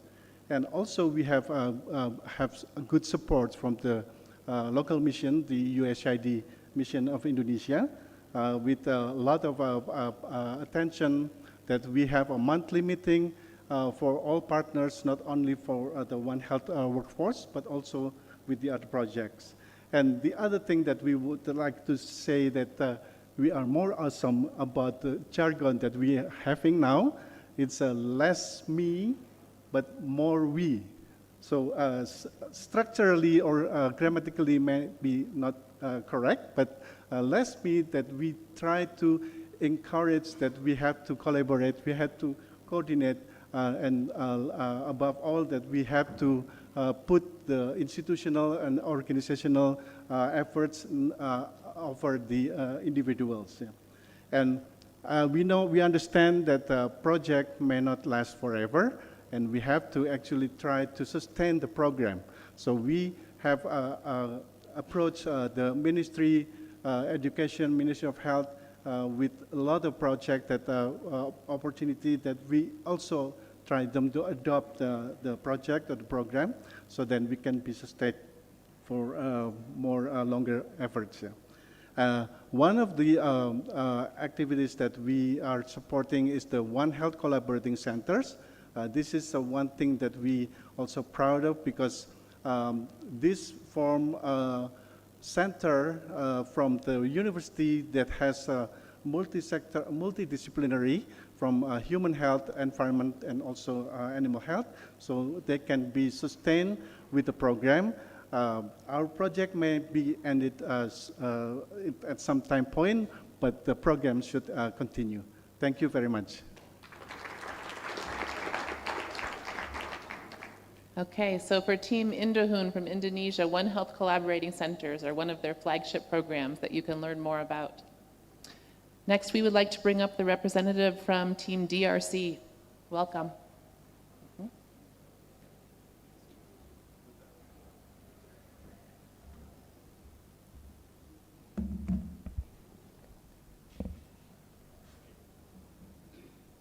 Thank you. Ladies and gentlemen, all protocol observed. It is a pleasure for me to share with you the work done by AFROHUN DRC on building capacity of local government in zoonotic disease prevention, detection, and response in DRC. So during the last decade, DRC is increasingly challenged by epidemic and natural disease. So beyond all stakeholder partners, we are thinking that political leader is a key person represented by territorial administrator in subnational level. And this category play a key role in implementation of the vision of the government on surveillance and during epidemic. We are thinking that it's all really important to training this category in order to increase the response during epidemic. So during the last decade and since 2016, AFROHUN provides support to develop One Health module and to train around 14% of territorial administrators. So the key lesson learned during this training is, as requested, we are thinking that involving political leaders and bring them to understand the key role or the crucial role of AFROHUN approach is important to ensure leadership, to ensure ownership, and also governance during epidemics. So thank you so much, and we are invite you to visit our gallery during the break. Thank you.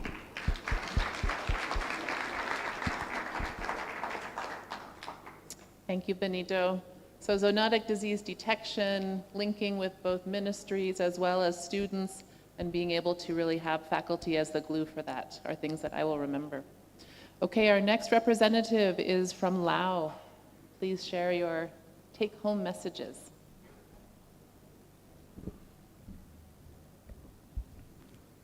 Good morning, ladies and gentlemen. This is the first time for me to be in Africa. Yeah, thanks for inviting me here.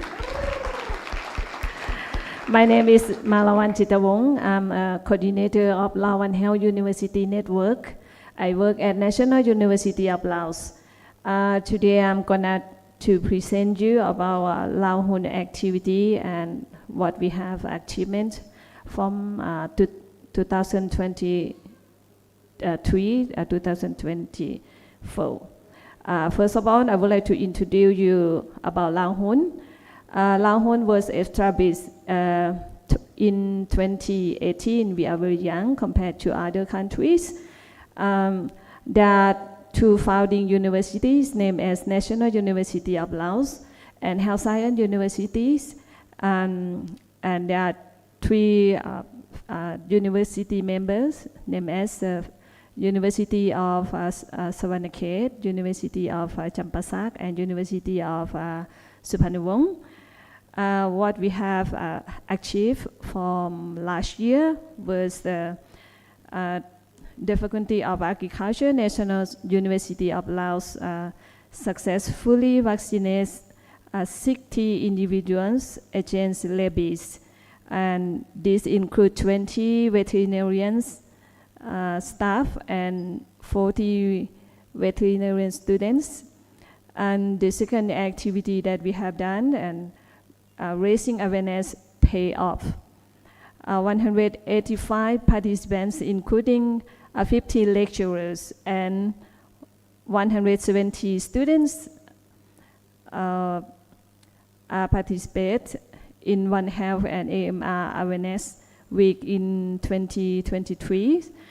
These activities can raise awareness the students and lecturers about One Health concept and AMR, zoonosis. And the last activity that we have done is the student craft trip at Faculty of Agriculture, National University of Laos. There are 150 students. They can active role in joining craft this year. And those students are from 2 universities, 2 founding universities, named as National University of Laos and Health Science Universities. And for the members university, they have their individual craft that have been done every year. That's all for my presentation. Thank you very much. Thank you so much. So for Lao, thinking about what's happening with AMR, student clubs, training will all be good things to chat about if you're able to catch tea or coffee together. So this is our first set of country reps. We're going to do a little changeover so that you don't have to sit in the light and we can have a new set come up. So thank you so much for being here. The next 6 country teams that I would like to invite to the stage are Ethiopia, Malaysia, Kenya, Philippines, Liberia, and Thailand. If we could have one rep from each of those teams come to the stage, that would be fantastic. Ethiopia, Malaysia, Kenya, Philippines, Liberia, and Thailand. Thank you. Thank you, sir.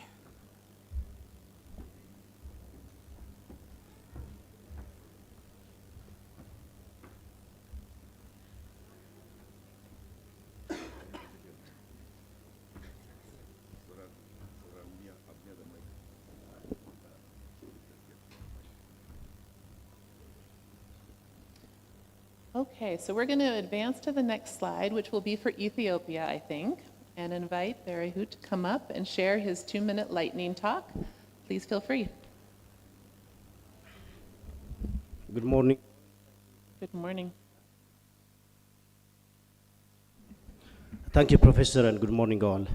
Allow me to take you to Ethiopia and say something about the title of 3 birds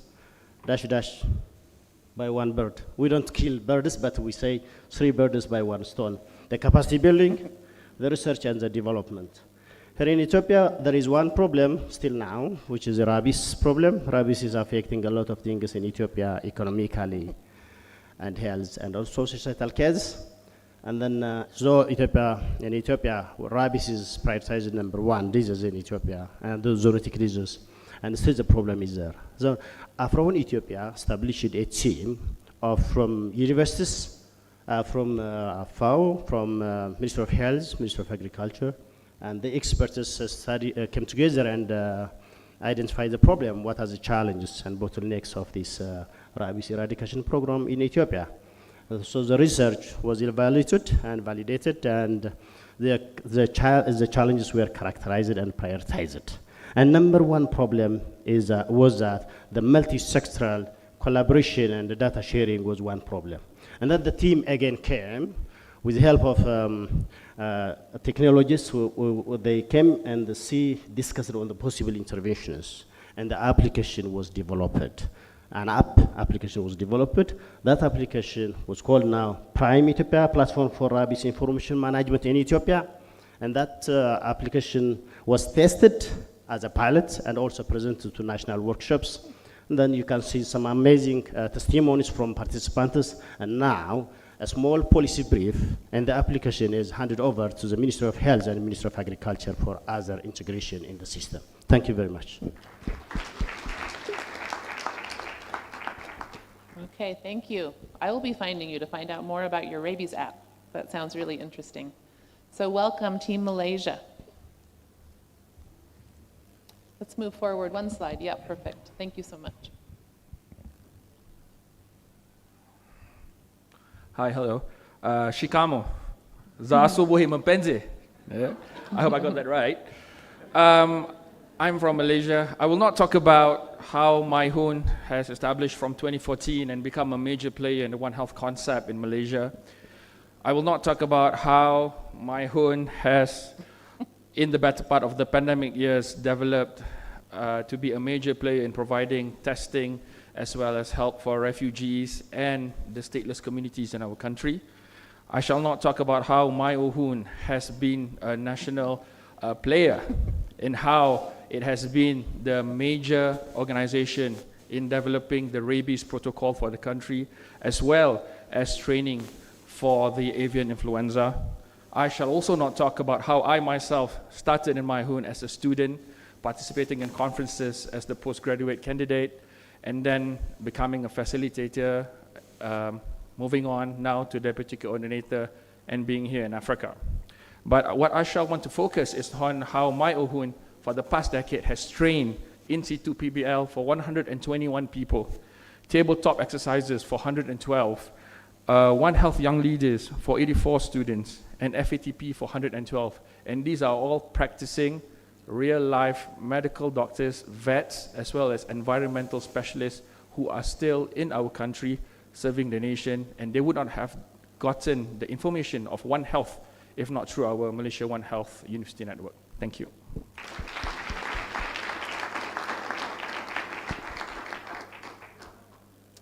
Thank you for all the work MyHoon has been doing and also for giving us a very memorable lightning talk. I will not forget that. Okay, so we have Team Kenya. Sam, what would you like us to remember? Awesome. Good morning, ladies and gentlemen. My name is Sam, standing in front of you representing an awesome team, Team Kenya, led by our deans, Professor Mande, Professor Kere, Dr. Rosopio, led by our faculty members, a lot of faculty members that have put a lot of effort into the work that we're doing, and our SOHIC members. I also want to remember our previous deans who've left, Professor Olenja, Professor Ndisho Mainge, Professor Mutuku Mwanthi, amongst others. So this is me representing what this team has done. But allow me to take you through this story. It is 2019, and the infection known as COVID-19 is spreading fast. There is a global shutdown, literally. These events sound strangely familiar to a script right from a science fiction movie. Gaps in response were observed, including within workers who were expected to be at the front lines. These gaps included gaps in communication, gaps in collaboration, gaps in coordination, and various capacity levels amongst the different sectors and disciplines and levels in society. So AFROHUN Kenya seized the opportunity to make significant contributions, including the launch of a Master of Science in Infectious Disease and Global Health, a joint program between the University of Nairobi and Moi University, developing a short course for frontline workers and community and engaging in community initiatives with over 2,200 trainees trained within the last 4 years. We also developed a database facilitating mapping the One Health workforce within the country. These highlights and other efforts that are done are available for us to engage with when you visit the AFROHUN Kenya Gallery, and I want to invite you right now as you walk through to ensure that you engage with us in the gallery walk to engage and see what the AFROHUN Kenya team has done. Thank you.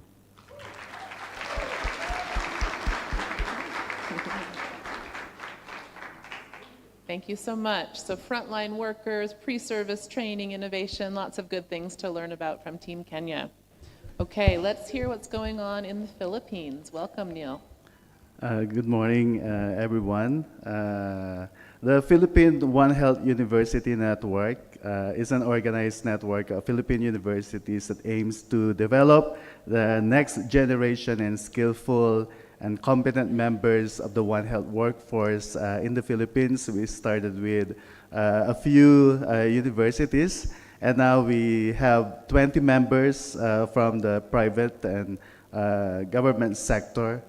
And I just want to share that initially we've been sharing awareness to most of the people in the Philippines, because from our surveys, only a few knows about One Health.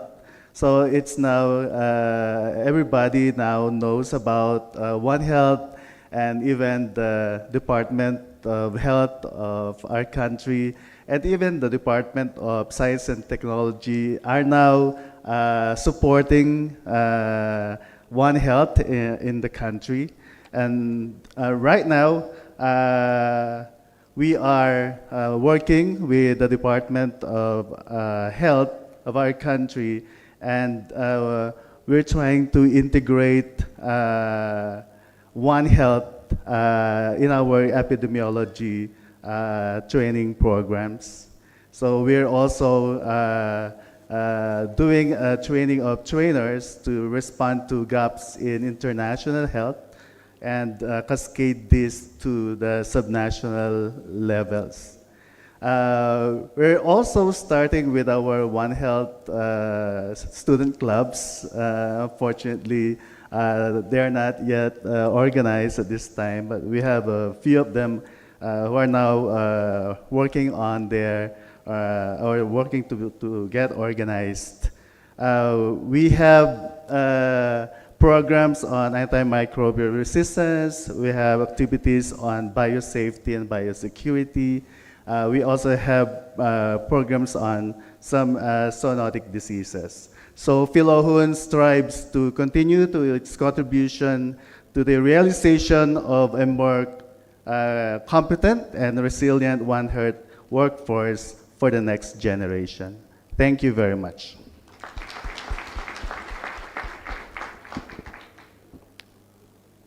Thank you, Neil. There's a lot happening, I know, in the Philippines, so multi-sectoral effort, raising visibility. Welcome. We have Liberia next. Good morning. My name is Kema Vivian Limo-Stegli, and I work for AFROHUN on the Stop Spillover project supported by USAID. So one of our projects is this research that we are conducting, testing rodents for the Lassa virus.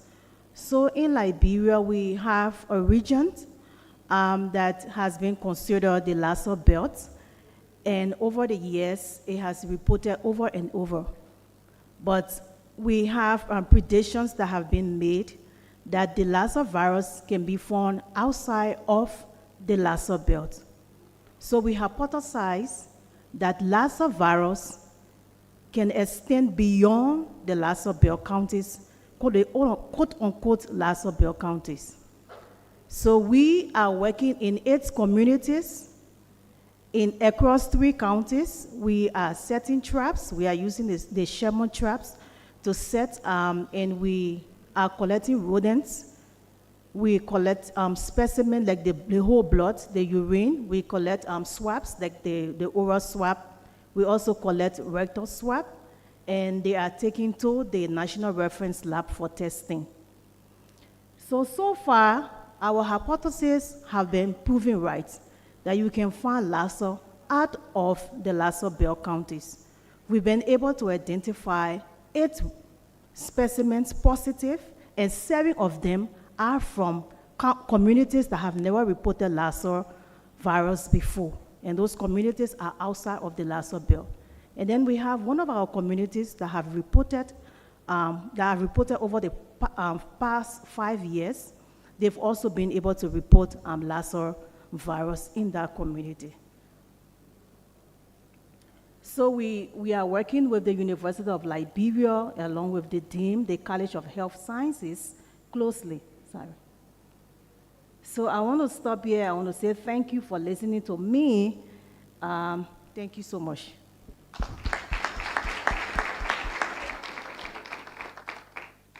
Thank you, Vivian. And to really think about what's happening with Lassa fever, biosurveillance, community engagement, certainly Team Liberia has a lot to share. Okay, our last presenter for this set is from Thailand. Sangdun, you are very welcome. Okay, let me check with this first. I always have the problem about the podium, right? To make sure that you can see me, right? So now you can count. Okay, so my name is Sang Duan. I'm a coordinator of Thailand One Health University Network under the AFROHUN, right? AFROHUN comprising 88 faculty from 16 universities in Thailand and aim to empower the Thai workforce. How we do that, right? We establish the One Health workforce development platforms and also have the trainer, One Health trainer, who are the faculty and the multidisciplinary expert from human, animal, environment, as well as social economy fields. And we also have the student who serve as the student ambassador, One Health ambassador. And after that, we mobilize them to establish the training and educating course or activity. There are about 200 activities in our hands. And we also work closely with the partner and the stakeholder from academy, government, the private sector at the national and international levels. And right now, I would like to give you the example of the action that we done in year 2021 to 23. In these 3 years, we can engage about 500 students who enroll in our special activity named One Student, One Health voluntary activity. This activity allows the student to strengthen the One Health capacity that required for Thai students, as well as allow them to apply their discipline-based knowledge to address the local issue of the community. And the second one, we work closely with the Ministry of Public Health, Ministry of Interior, or the local government. And then we design the course that named One Health Advocacy and the infectious disease outbreak response, as well as the non-communicable disease. And then we have trained about 1.5 thousand of the expert level of the village health volunteer from 4 provinces in Thailand. That is just small success of AFROHUN. If we can train about 1.4 million throughout the country, so we can say that true success. That if you would like to learn more about AFROHUN, just study further outside. Okay, thank you very much.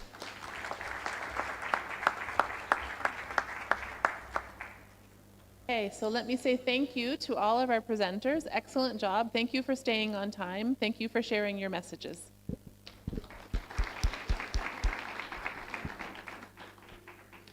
So last but not at all least, we have our last 4 country teams. I would like to invite up to the front Team Senegal, Team Vietnam, Team Tanzania, and Team Uganda. If we could have a representative from each of those 4 teams, and then we will have our break after that.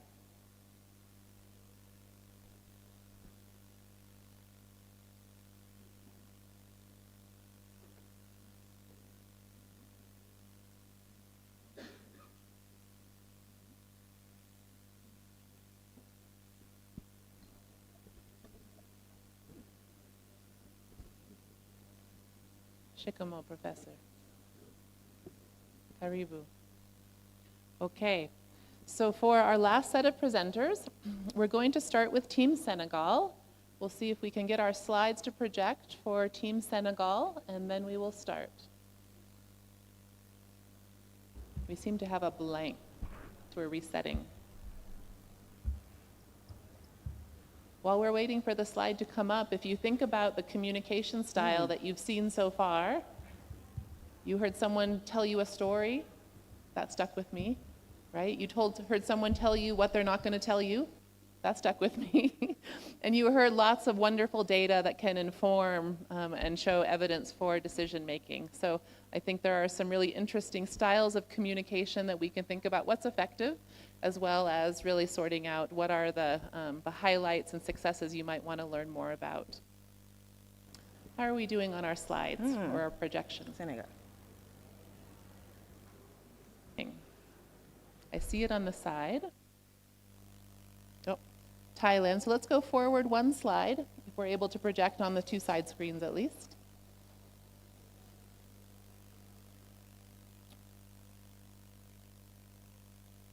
Okay, we have our Senegal slide here in the middle, so we will go ahead and get started when you would like. Welcome. Thank you, ladies and gentlemen.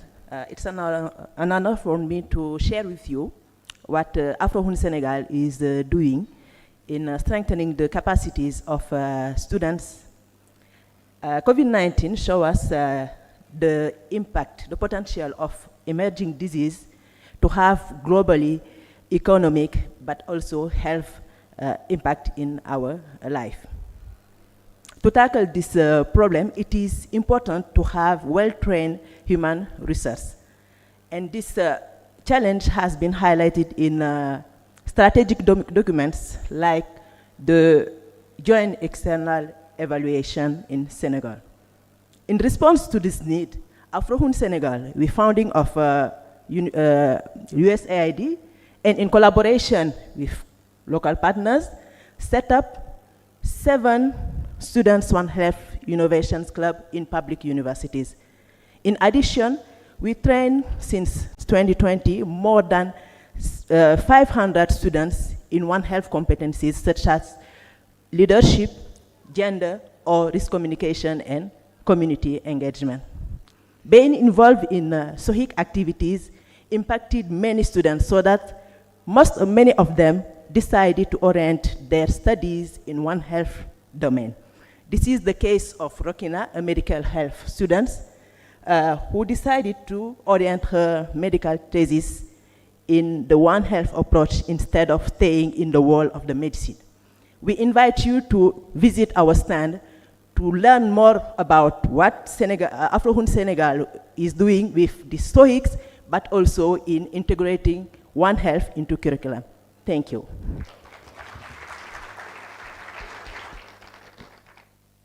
Very nicely done. Thank you so much. The next representative I'd like to invite to the podium is from Team Vietnam, Dr. Tung. Good morning, everybody, ladies and gentlemen. It is a pleasure for me to be here on behalf of the Vietnam One Health University Network and to share a significant initiative we have undertaken so far.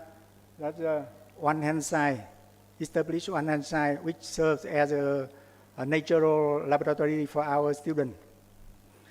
Let me start by giving you some background information on AFROHUN. AFROHUN is founded in 2011, funded by USAID. It is a collaborative effort involving 26 public and private universities, spanning various disciplines, such as including medicine, public health, veterinary science, food safety, food technology, and agriculture. You may ask me, what are the One Health Science? One Health Science is a location or community where students can apply the knowledge, skill they have acquired from the class to real-world setting. So over the course of our development, our member university have worked in partnership with the different organizations like the CDC, Sub-Department of Animal Health, and local authority to establish 14 One Health sites across Vietnam. So apart from acting as a location for student partnership, we take advantage of One Health site to engage the local authority and local organization in planning based collaborative activity based on the local need, and also engage the local stakeholder in implementing our activity. And we believe that engaging the local stakeholder in our activity, we believe the AFROHUN will continue to develop by the suitable way in the future. Thank you for your attention.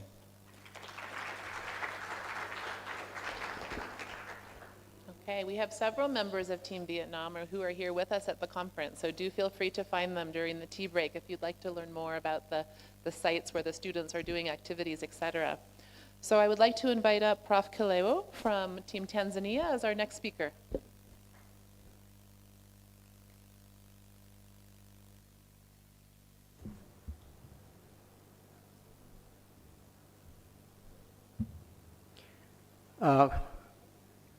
Good morning, everyone.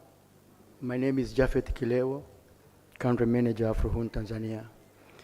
I'm pleased to be talking to you about our showcase in Tanzania, beginning with the issue that we've been facing in Tanzania. In Tanzania, we've been facing, like in many other countries, the question of emerging health threats, which is mainly due to the human environment animal interaction. And addressing these challenges require adequate and multidisciplinary One Health approach, which is not sufficient in our country. We realized that multidisciplinary fee-based course, for which applicants pay, a One Health continuing education and professional development course is crucial to closing this gap of One Health human resource, and also in promoting the One Health approach, which is in order to solve the complex health problems which we are facing. We therefore designed this course which cuts across disciplines, many disciplines and sectors, and to build capacity among them for detecting, preventing, and responding to these emerging pandemic threats. To do this, we worked with our professional bodies or councils from the beginning, where we worked together to design this course, to implement it, and to run the first course. And then by working with these professional bodies, we ran the first course, where we provided them with the trainings, and with that we succeeded in the first course, which was attended by 9 applicants, and the second course was attended by 17 participants, which was quite an increase in the number of participants, given that it was a paying for fee course, and therefore we were very successful in that. And now I wish to let you know that our poster is out there for more details, why we had to have this paying course, and other issues that arose during the training.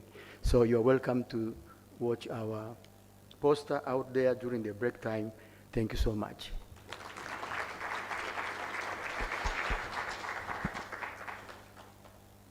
Congratulations on launching the CPD course as one of the fee-based pilots that I think all of our country teams can be inspired by. So we have saved the best for last.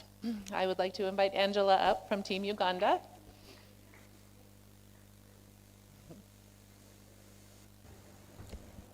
All protocol observed. Good morning, ladies and gentlemen.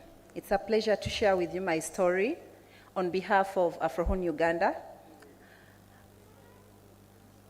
I became part of the AFROHUN network in 2016 as a One Health Fellow and led some of the initiatives I'm sharing with you today, but now I'm the country manager. So I'm a success story of AFROHUN and One Health trainings. Thank you.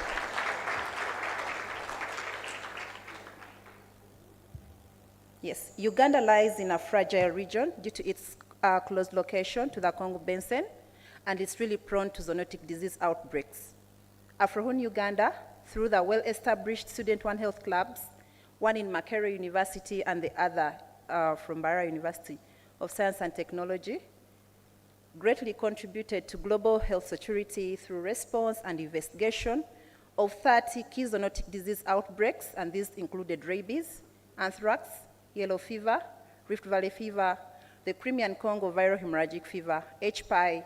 We conducted several EVD assessments at numerous border entry points, and this was done in over 25 districts across the country. Through this initiative, we supported sample collection and analysis for both human and animal samples, and conducted rigorous RCCE and human resource development of frontline workers jointly with several partners, as displayed in the presentation. So over time, we've had follow-up studies, and we've recorded reduction in yellow fever and Rift Valley fever cases attributed to behavior change following the RCC interventions, but most importantly, during the recent JEE that was conducted last year, we had a huge contribution to one of the technical areas, that's prevention of zoonotic diseases, indicator P4.3, that rose from 2 to 3. Thank you so much for listening. We welcome you to our booth, and greetings from everyone from Uganda. Thank you.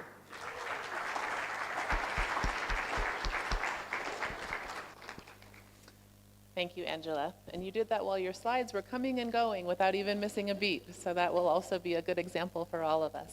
Tell your story. Okay, so we are ready to continue exploring our showcase with tea and coffee. We're going to have AFROHUN posters displayed on monitors as part of the gallery walk, mainly over in the room to the left here. And the CIOHUN posters are mainly in the room in the back. So please feel free to browse amongst both of them during the break. And let's give our presenters one more round of applause.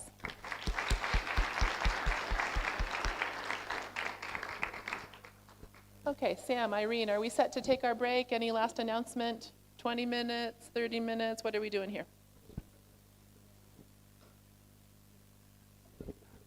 Ladies and gentlemen, a round of applause for Professor Vutrina. Thank you.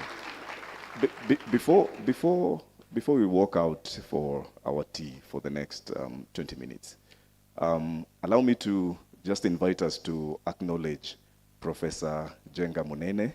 Professor Jenga Munene, if you may kindly stand up. Yeah, there you go, Professor Jenga Munene. Professor Jenga Munene is the Vice Chancellor of ZTech University in Kenya. So he's the Vice Chancellor at ZTech University. He is also one of the founding deans of OSHEA Kenya. So we're truly honored that you made time to join us. Thank you, Prof. So we'll do our gallery walk. Kindly visit both the CIOHUN and AFROHUN posters, get to interact with the teams for around 20 minutes. We request that we all leave with our bags and luggage and baggage and so on, because then we're going to have the rooms divided into 3. After we get back from the tea break, we'll do the parallel sessions. So kindly leave with your bags. Then we'll have the parallel sessions. Kindly look at your programs and agendas so that then you may know which session to attend to or which session interests you, and you may attend that in the next 20 minutes, because we want to divide the room into 3. But do not leave with the interpretation gadgets or the tech, the translation text. So those ones leave on the table. Anything else that is personal, kindly take with you. And enjoy your tea. Bon appetit. Thank you.